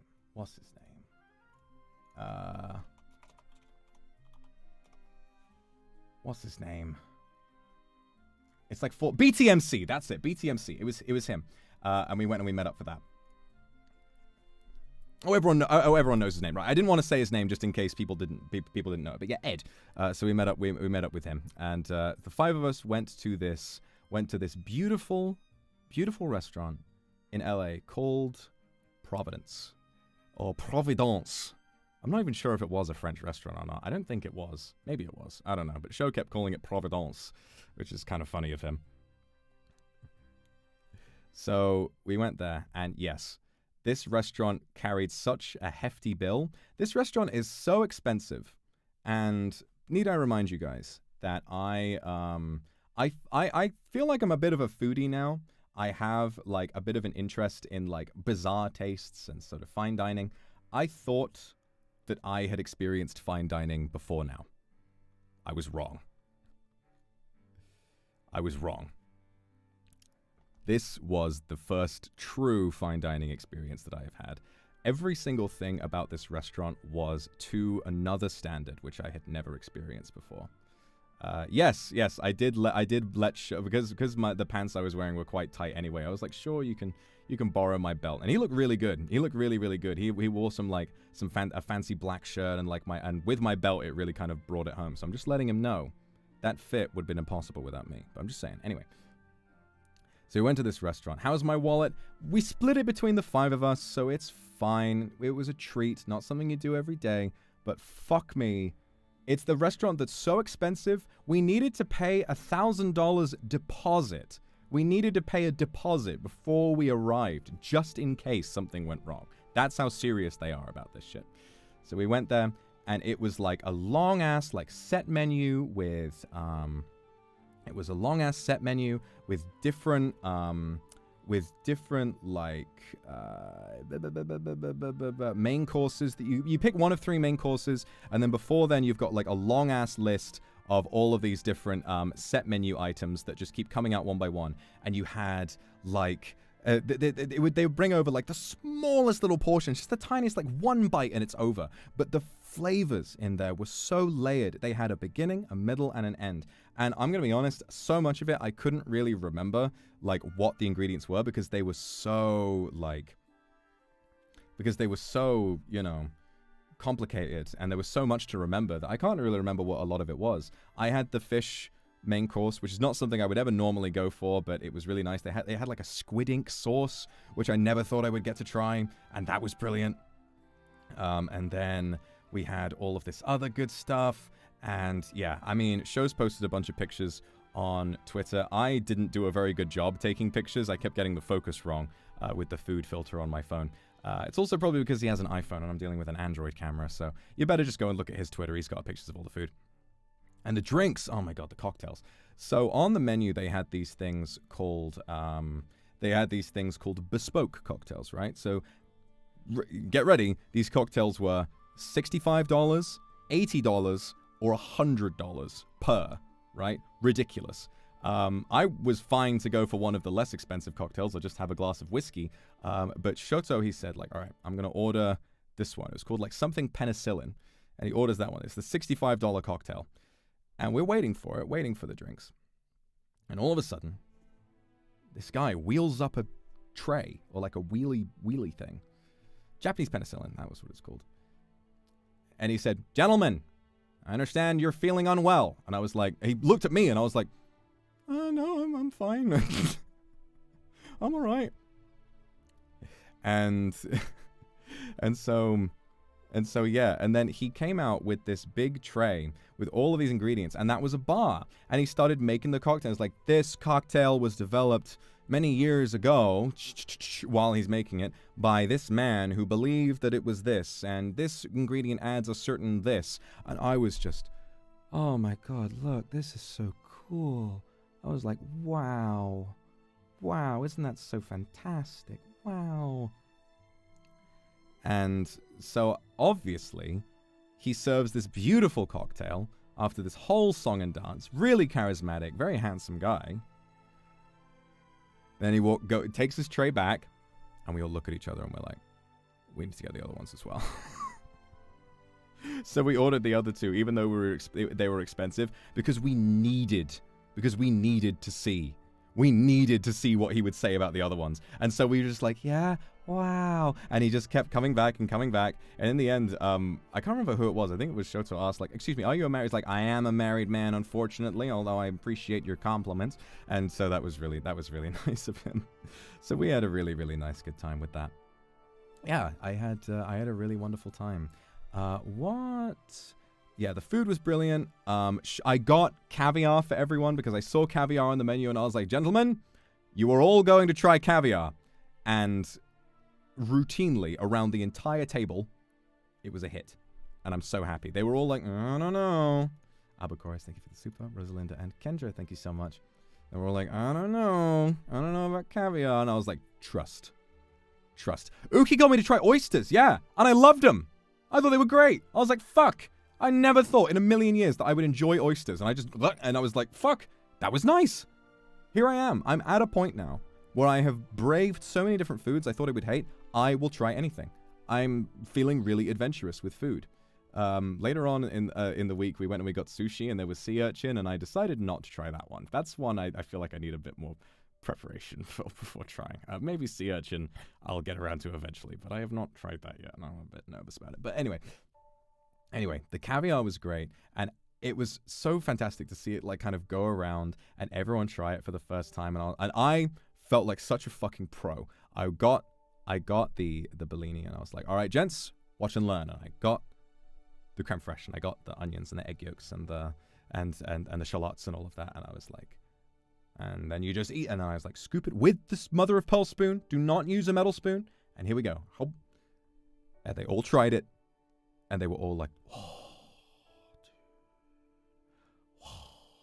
It was really nice. It was really nice to get to treat them all to that. And so, yeah, that was like just something else we had at one point. Beautifully presented caviar. And, yeah, I hate that Sho got really mad at me at the end of the trip. In a funny way, like not genuinely mad. He was like, damn it, dude, you're getting me into all these expensive tastes. I'm going to run out of money. And I was like, you'll be fine. You gotta enjoy things in life when you get the chance, you know. And so that was really nice. And we did all that, had our food. This is the only restaurant I've been to where the dessert was 2 courses. 2. You've had 2 dessert courses before? I haven't. Have now. And then we got the bill. And between... this is the most I've ever paid. This is the most I've ever paid for a restaurant in my life. The bill for all 5 of us, including the deposit. So we'd already taken care of that. So that was taken off. The total bill was $3,000. And I looked at that and I thought, split between the 5 of us, it wasn't the worst thing in the world, but fuck. That's the kind of thing that I need to like mentally prepare for. Because I was expecting it to be quite expensive. I wasn't expecting that much. I was like, I feel like I need to come home and return myself to fucking reality and just remind myself like, yeah, you don't have to spend that much to have a nice meal. Actually, I got a load of ingredients, and I'm going to try and force myself to cook something tonight. I've been struggling for a long time because you guys know I've been having a really, really difficult year. And I've been just sort of falling into the trap of constantly ordering takeout. It's expensive, it's unhealthy, and it's something I need to work through. So I'm going to start making a real effort to fix that now. It's been really difficult, and I don't exactly blame myself for having made those mistakes and sort of not treated myself too well because I've been struggling so much. But I'm feeling better about it now. I feel like truly at this point, I kind of feel like I'm out of the woods, and I feel like I'm doing a lot better. So yeah, you know, it's not so bad. Lovely, keep it in. Thank you, Rosalinda. Thank you very much. Adds you to the rob list. Please don't. Please don't. I've been through enough this year. Please, I don't want to be robbed. But yeah, that was that. And then we had one more day left when we went and we met up with a load of Sho's streamer friends. And this is one of those moments where I was like, fucking hell, this guy knows how to network. I was like, Jesus Christ. So we met up with Saikuno and Foolish and Miyung and another lady. I can't quite remember her name. And Uki was there too. And we went and we all got sushi, which was really, really nice. We had this plan to go to Super Nintendo World. Leslie, that's it. So we went and we got sushi, and that was really nice. That was where I saw the sea urchin, and I was like, you know what? Nah. I met Foolish. He's always fucking smiling. He was like, yeah, dude, what's up? You know, and so we met up with them. Miyung was really nice, and I wound up talking a lot with Saikuno. It was really surprising, and it was actually funny when we were leaving the sushi place. Saikuno was like, "Yeah, man, I thought like why when we met at the party, I thought you didn't like me," and I was like, "What the fuck? Why would?" I was like, "Okay, it's probably because I was really drunk." But still, you know, we had a chance to talk a lot, and I sort of told him like, "Yeah, I've got this like law project coming out, and I'm really excited for like taking a new direction with stuff like that." And he was like, "Yeah, you know, I'm doing the same kind of thing. You know, I'm doing this and doing that." And so we just, you know, while we were having sushi, we just got to chat a lot, and that was that. And then the next day we went home. And yes, I gave Uki another kiss on the forehead before when I got out of the Uber to get on my plane, because you know that I couldn't say goodbye to him without giving him one of those. Uki was really, really sweet to hang out with. And when in the latter half of it, when we all hung out, we were Uki came to stay with us, and we all just hung out, and it was really, really nice. Uki was so lucky. Yeah, no, he's been doing really, really well. Obviously, getting to grip the picture of him grabbing Shoto's chest was really funny. But yeah, there's been a lot of talk about this arm wrestle, and I think it's really funny what happened with the arm wrestle. I think it's pretty fucking hilarious. Because Shoto was like, "Do you want to do the arm wrestle?" And I was like, "Sure." I was like, "Bet." Already, what you need to understand is that he went to Twitter straight after it, and he lied. And I thought it was the funniest shit in the fucking world. So, we sit down for the arm wrestle, and it was close. It was very close, because he's been doing really, really, really well with working out. He has. But I was ready for it. And it was really close, but I did beat him. Just barely. I really thought he was going to get me at some point. Maybe I just have more stamina than him. Maybe it's something else, but I've been working out as well. You know, Shoto gets to show off how buff he is. I don't have the same luxury, but I've been doing really, really well for myself as well. And, you know, the first thing he did was he coped, and he went and fucking lied about it on Twitter, which made me so which is so funny. But yes, it was close, but I did beat him. Maybe he underestimated me, I don't know. Or autoplay. That music is not fucking copyright free. Spotify is always fucking doing that. But I was very happy about that. So yeah, he did carry me bridal style around the room at one point, and I think that he used that, I think that he took that as, "Oh, it's a shoo-in. Nah, I'll beat him in that arm wrestle." I think maybe I won because he was being overconfident, but I'm gonna hold that. I'm gonna hold that for a while. I'm pretty happy about that. Eden, thank you very much for the super. I did meet lots of people. Just go on the internet and tell lies. Go and ask him. But that's what happens. So that's the trip. That's the trip. I had a really, really nice time with everyone. And thank you for the super. I had a really, really nice time with everyone. And that's basically the trip. I'm really glad. I saw on Nina's schedule, after I'd already booked all my plane tickets, that I'd booked my plane tickets before Nina had announced the date that she was going to graduate. And I was really upset because I saw that it was on the same day that I was flying home. And I was really worried that I was going to miss it. I was really worried that I was going to miss it, to the point where I tried changing my flight dates. I tried like extending it for a day, and I would have done anything. I would have booked out like another B&B just to stay there for an extra day. But in the end, like the fees for adjusting it so late were ridiculous. So I wasn't able to, and I was really worried I wasn't going to be able to make it. But I did. I did make it in the end, and I was really, really glad that I got to make it. It was really emotional. And I felt, again, like I said on her stream, I felt bad for not being able to, for not crying more than I did. I cried a lot on the way home because I always cry when I fly. Tarushka, thank you very much. But yeah, I think that when I talked to Nina, I really had I'd gotten all my crying out beforehand. And like I said, I'm doing my best to view any time that a person chooses to graduate from NIJISANJI or VTubing or whichever corporation they're a part of. It's not a funeral. They're not dying. They're not going anywhere. They are just moving on with their lives. And I think that I truly believe that. And I know that in the future, Nina's going to do so many great things. We're all really, really, really sad to see her go because she's so great. But all of us in Niji know she's going to be around, and we'll get to see her again. And I'm really looking forward to that. So yeah, I'm really, really glad that I got to see her before she left, because I think she's incredible. And I got to watch...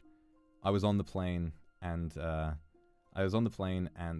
fell asleep, and right when I woke up, I caught the end of her graduation, and I can't quite remember because I was very sleepy and I was kind of in between naps and stuff while I was on the plane.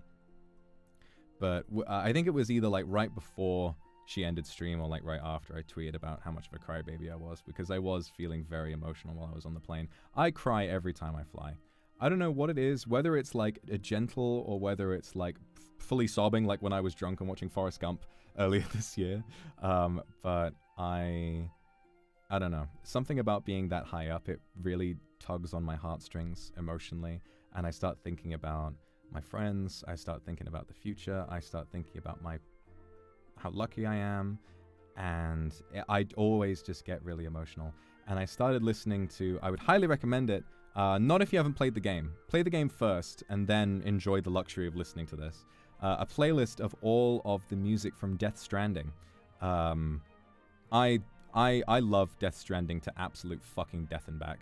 Like it, just the even though a lot of people have criticisms with it, the raw creativity in that game and the emotions behind it and how unapologetically Hideo Kojima it is. I love Death Stranding so much. And I started listening to... There's a great playlist on Spotify that has all of the low raw music in the order, I believe the order that it appears in the game. And then underneath it, it's got all of the soundtracks from I believe it's Ludwig Forssell who does the soundtrack. Yes, Ludwig Forssell, and some of them are by Joel Korelitz as well, but mostly by Ludwig Forssell, and all of those are really beautiful as well. If you've played Death Stranding, I would have to recommend Strands, the song. I listened to that one and I was very emotional. And then all of the other low raw ones. Listening to low raw, I remember that I played Death Stranding for the first time really close to I think it was right around the start of when the UK was locked down with COVID, and it's amazing how kind of what am I trying to say here? I've completely lost the plot. So yeah, it was right when lockdown happened, and it's amazing how much foresight Death Stranding has, because Death Stranding is a game all about the outside world being dangerous and everyone being locked up inside, and you being the one guy who needs to brave the outdoors to deliver things to people and connect everybody back up together again.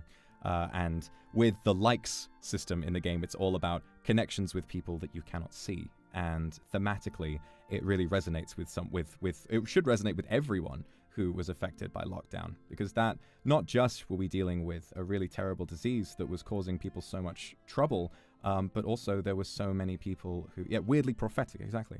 There were so many people who unfortunately lost their lives because of how miserable they were. For some people,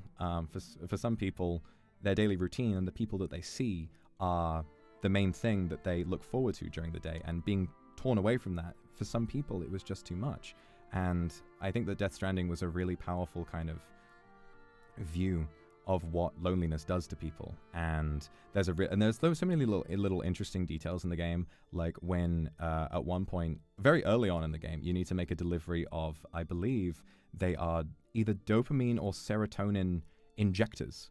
Like, because people are so miserable in these cities that are locked up underground, they need to artificially insert themselves or inject themselves with serotonin so that they can be happy. The music of the game and having licensed music pop up. I love how Hideo Kojima treats licensed music, and how when it appears in the game, you've got this song by Low Raw with this. It's like a music video is starting, but you're playing it. It's really, really fantastic. So Death Stranding 2 on the way. I'm tempted to, at some point, replay Death Stranding with the director's cut, because it's such an emotionally significant game for me. I remember finishing the game and then listening to the soundtrack over and over and over again once I finished the game, and it reminds me a lot of some of my first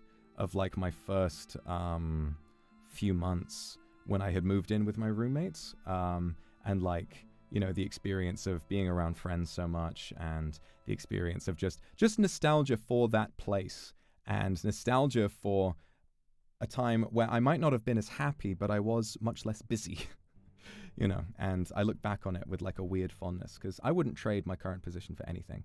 I'm so happy and I'm so pleased to be in this position and to get to be around people like you. But I did look back on before I needed to worry about being busy all the time, and I was like, you know, I thought like, wow, you know, that was kind of a good time, and I'm glad I had it. Thanks for the super, Yui. Glad you got a big smile on. So yeah, that was a weird little rant about Death Stranding, but that was kind of what carried me over on the plane on the way back, and bada bing, bada boom, I'm home now, and I'm back for the rest of the week. So yes, I'd like to say that for next week, I'll be bringing back an old classic. I will have a schedule again. Since I took a break, I might do 5 streams, but I'm going to force myself to take a couple days off, you know, during the week, because I don't want to do a repeat of forcing myself way too hard and then getting burnt out and then, you know, I'm going to be gentle with myself. So I'm thinking Elite Smash tomorrow, DK64 on Tuesday. I want to do some kind of like a TED Talk stream, I guess, because I want to share like a lot of the thoughts that I've had about like, I don't know. I've very much been in an environment for a long time. I've been in an environment for a long time, where people will always say, you know, creative jobs are a risk, and they're right. It's a very difficult career to get involved in.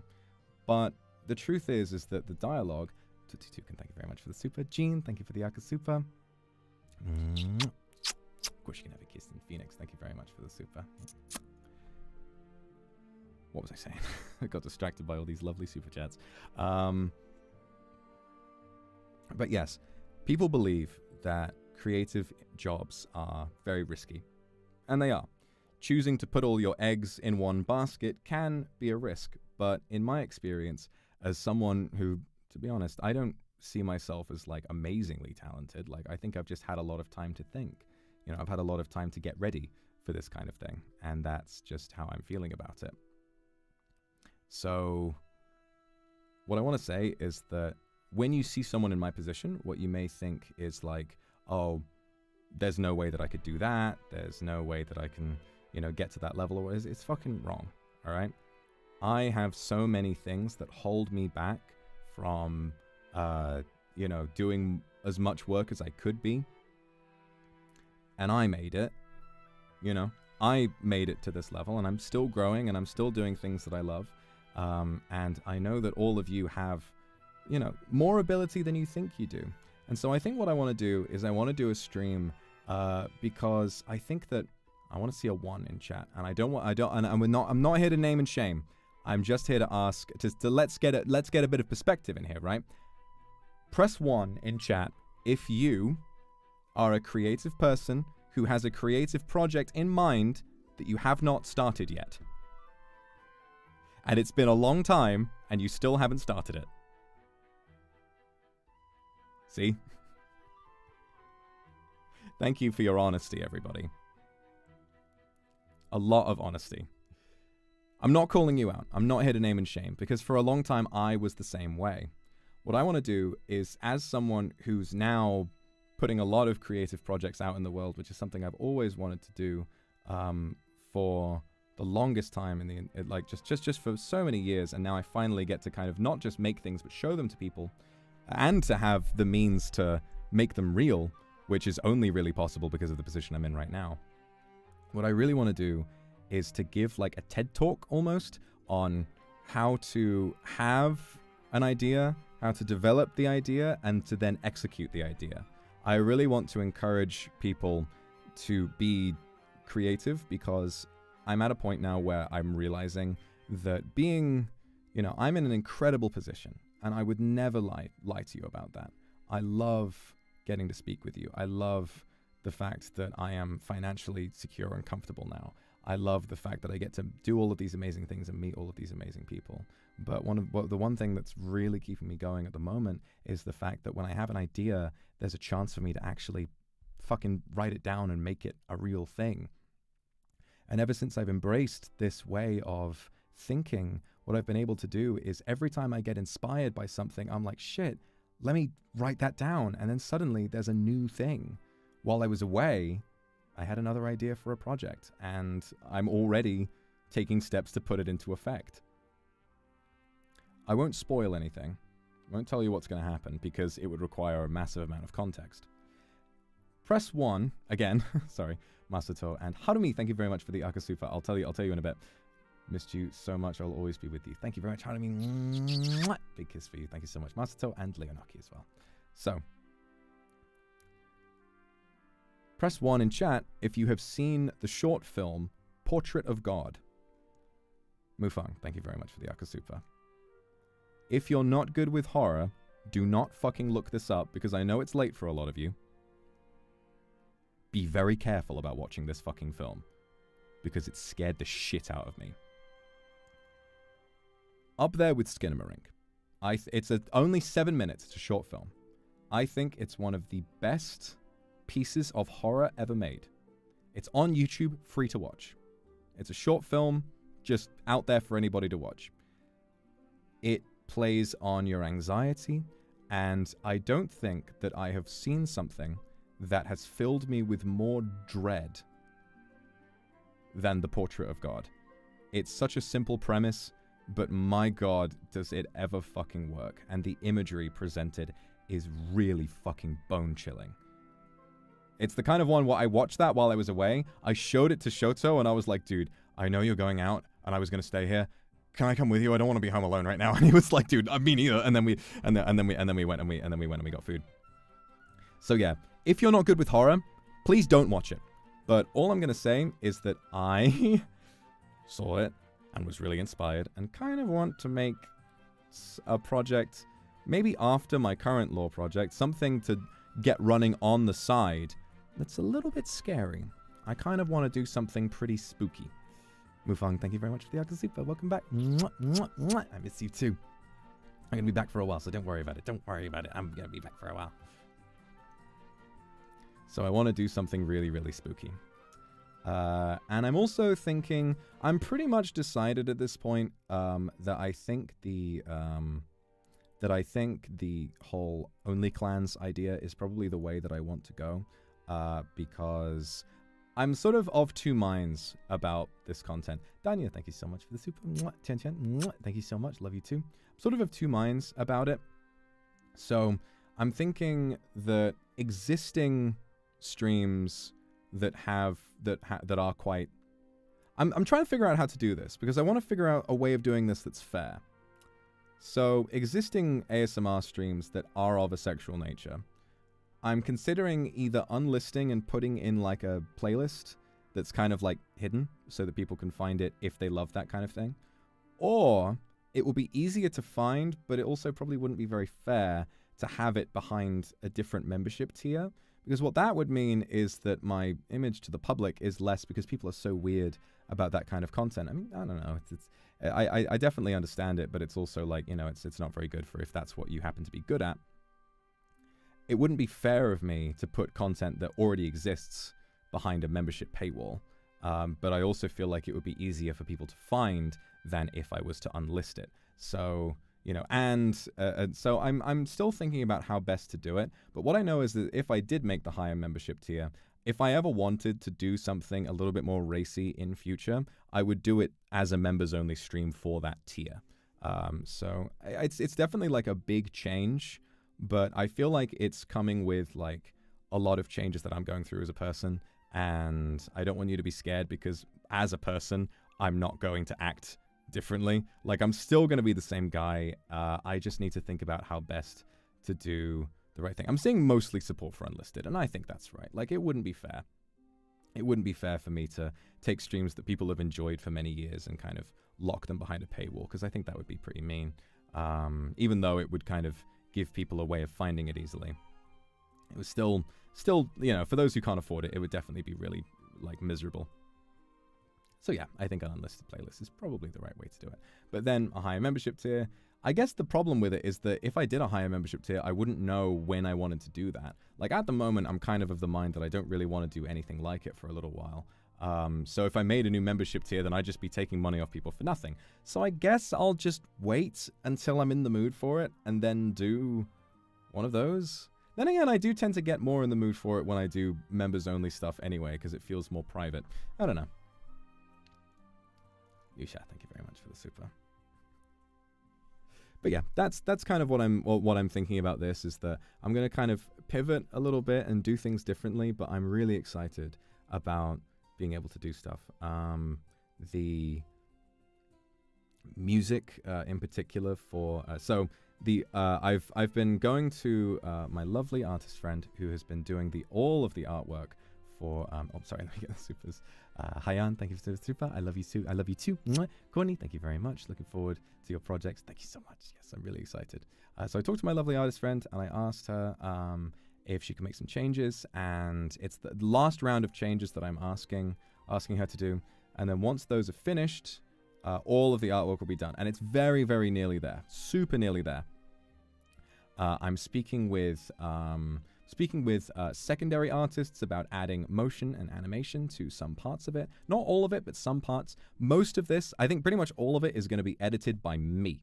And I'm really excited to sit down and do that, because I think that other projects like this tend to be sort of have more like bells and whistles and animation, but I think that my talent is for pacing and timing. And for for marrying visuals with music. I think that I've always had a talent for that, and I'm going to show that talent off, and you guys are going to get to see that. I'm just going to say straight up, I think I'm really good at that, and I hope that it's really good. So it's going to be more simple in terms of editing. Like, I'm not going to be going out there making like giant fan edits with like blurred chromatic aberration, like transitions and shit. It's going to be edited more like a traditional film with some motion elements added, but it's still very exciting. So I'm looking forward to sitting down and really, really just cutting my teeth over every little detail and making sure it's perfect. Belle, thank you very much for the super. Of course, happy to help. Yui, thank you very much. Always been an inspiration to many people, encouraging and motivating them since your debut. I hope you continue to do what you love. Yes, I saw a couple of your clips on Twitter about Dark Souls. You did really well. You did really well with the amount of bosses you didn't die to, which is actually crazy. I died a lot more in my first attempt. Angelina, maybe that's because I played with a mouse and keyboard. I'm coping. Angelina, thank you very much for the super. Don't worry about being late. It's okay. Muli, thank you very much for the super. You can have a kiss now then. Nekosaka, thank you very much for the super. Thanks for the wonderful and lovely story of your trip. Thank you so much, Nekosaka. Tokito. Scarier than The Exorcist. I have not actually seen The Exorcist, but I feel like it wouldn't scare me too much because The Exorcist is a little dated now, I guess. Like, it's an older movie and the effects are like, they haven't aged so well. I feel like I'd be fine if I watched it. But yeah, no, I still haven't seen The Exorcist, but I definitely should. Avis, thank you for the super high membership. It's just another support. It's okay for no extra content. I guess that's true. I'll think about it. Maybe I'll do a poll and send that to members and ask what they think about it. Nyanya, thank you for the Yaka super. So nice to hear about your wonderful adventure. So happy for you. Miss you pretty much. Thank you so much for the super. Watch The Revenant. Listen to the OST as my homework while you're on the trip. I'm so glad you like The Revenant. Like I said it before when I met up with Ike. I'll say it again. I cannot believe this film was made. I cannot believe that it exists. It's so technically impressive. I would really insist that everybody give it a look. Sora, thank you very much for the super. Glad to hear you had a great trip. Miss you too. Oh, July 6th is your birthday? Well, happy birthday for today. I'm sorry I missed it originally. That's okay. Funkshimu, thank you so much for the super. Very glad you had a good time. Thank you very much. FF, thank you for the Octa super. Tomorrow is my birthday. Unfortunately, I fell ill this week. There won't be any cake or beer. However, seeing that you had a wonderful trip also makes me happy. Birthday wish would be for you to always be this happy.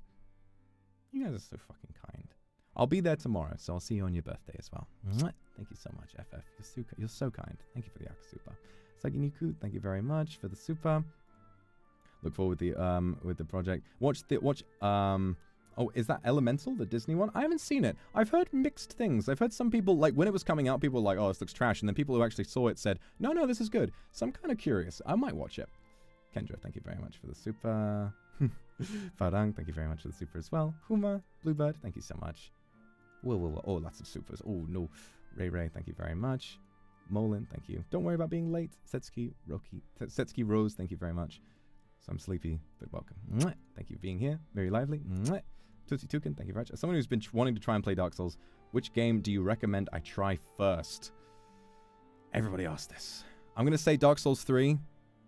It's a really nice introductory game, but it is definitely difficult. I'd say either Dark Souls 3 or Bloodborne, depending on which one you find more interesting. Bloodborne's a little more jank, but I'd say it's overall the better game. Dro, thank you very much for the super. The homework. Watched Hamilton. Yes, I'm glad you watched Hamilton. I have a confession to make. I didn't do my homework. I was so much more busy on the trip than I thought I would be. I tried watching movies on the plane, but I was too tired, and I decided, you know what, I'm just going to try and watch a film tonight.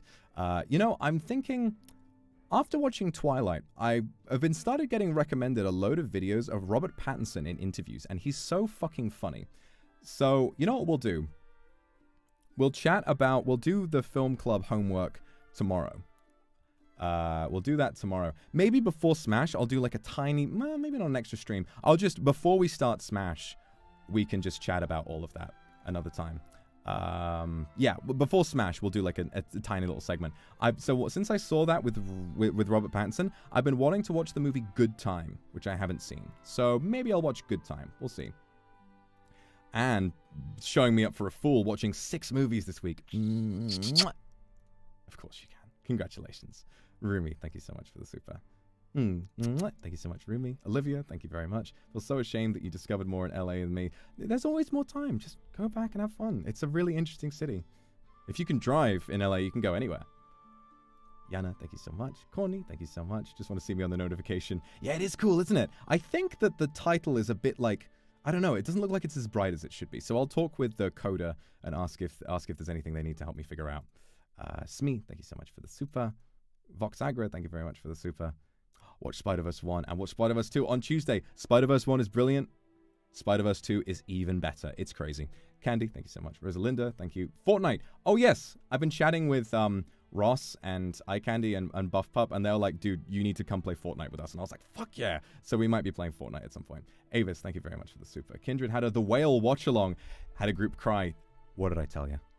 The Whale is a movie where you will all cry. I watched The Whale with my dad, and even he was very emotional at the end. And my dad's a stone wall a lot of the time. Mighty, thank you for the 20 gifted. Yuting Ear, thank you so much for the super. Welcome home, my lord, and glad you had a nice vacay. We've been a good kindred and did our homework. Personally, I watched all 3 seasons of The Mandalorian. Jack Black is in it. I still haven't seen season 3. I've heard good things. I need to check it out. Thank you, Gloves. Thank you, Toya. Thank you, Lucian Angel. Thank you, Shizuku. Thank you so much. Black Crown, thank you for the Akasupa. I just woke up. This is my first Akasupa. Just want to say thanks for everything. Oh, I'm glad I can help you a little bit. Tend to Dream, thank you so much for the welcome back. Chun, thank you so much for the super. Pei-chan, thank you for the Akasupa. I thought this time I would only miss you a little bit, but I was wrong. It's good to have you back. I'm so glad you had an amazing trip. By the way, this is Food Funds. Thank you so much. Youngju, thank you very much. I watched Notting Hill for homework. Normally don't like romance films, but it was such a lovely, uplifting experience. I love Notting Hill. I'm glad that's the one you watched. Rinmin, passed the first part of your license for the exam. Congratulations. Well done. Misa, thank you so much. Okay, I need to get through these. I'm running out of breath. Misa, thank you so much. Miri, thank you so much. When diddly do? Mwah. Thank you very much. Rosalinda, thank you very much. Mwah. Cello, thank you so much for the super. Mwah. Kiwi, thank you very much for the super. Wearing my choker. Very nice. Thank you, babe. Austin Miles, thank you very much for the super. I'm sick and I've been sleeping for 3 days. Thank you so much. I really hope that you feel better soon. Lily, thank you very much for the... Birdman is such a banger fucking movie. Arabella, thank you for the super. Missed you too. Eden, thank you so much for the super. Planning on watch... I'm going to watch them both. Very excited to watch Barbie and Oppenheimer. They both look fantastic. Sena, thank you so much for the super. Almost there. Kendra, thank you very much. Eartha, thank you so much. Holly Jolly Paka, Sunny, and Ichibani. Thank you very much for the supers, everybody. Holy shit. What was I talking about before I started thanking supers? I can never remember. Thank you, Tokito, for the super. Oh, I'm getting sweaty in here. I'm worried. I think I left... what am I doing? What am I doing?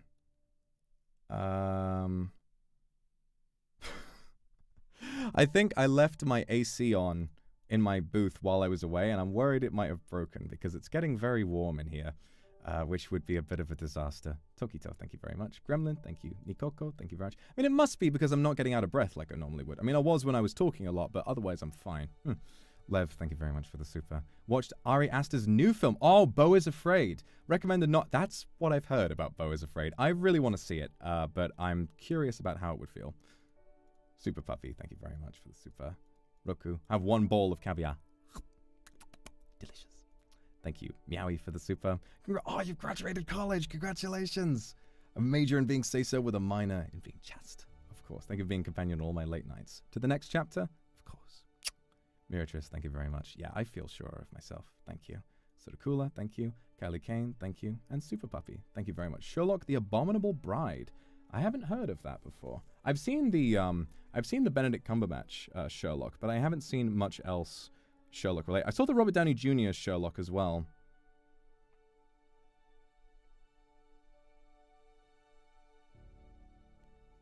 Rosalinda, thank you very much. Being annoying one more time. You should go to SakuraCon because Seattle goes crazy. I do love Seattle. I've been to Seattle once before, and I really, really liked it when I went. Yui, thank you very much. A lot of people say that Dark Souls 3 is difficult. I think many have been scared off by this reputation. This is true. This is true, and I'll talk about this. Vampiric Goth, thank you very much for the super. So this is true.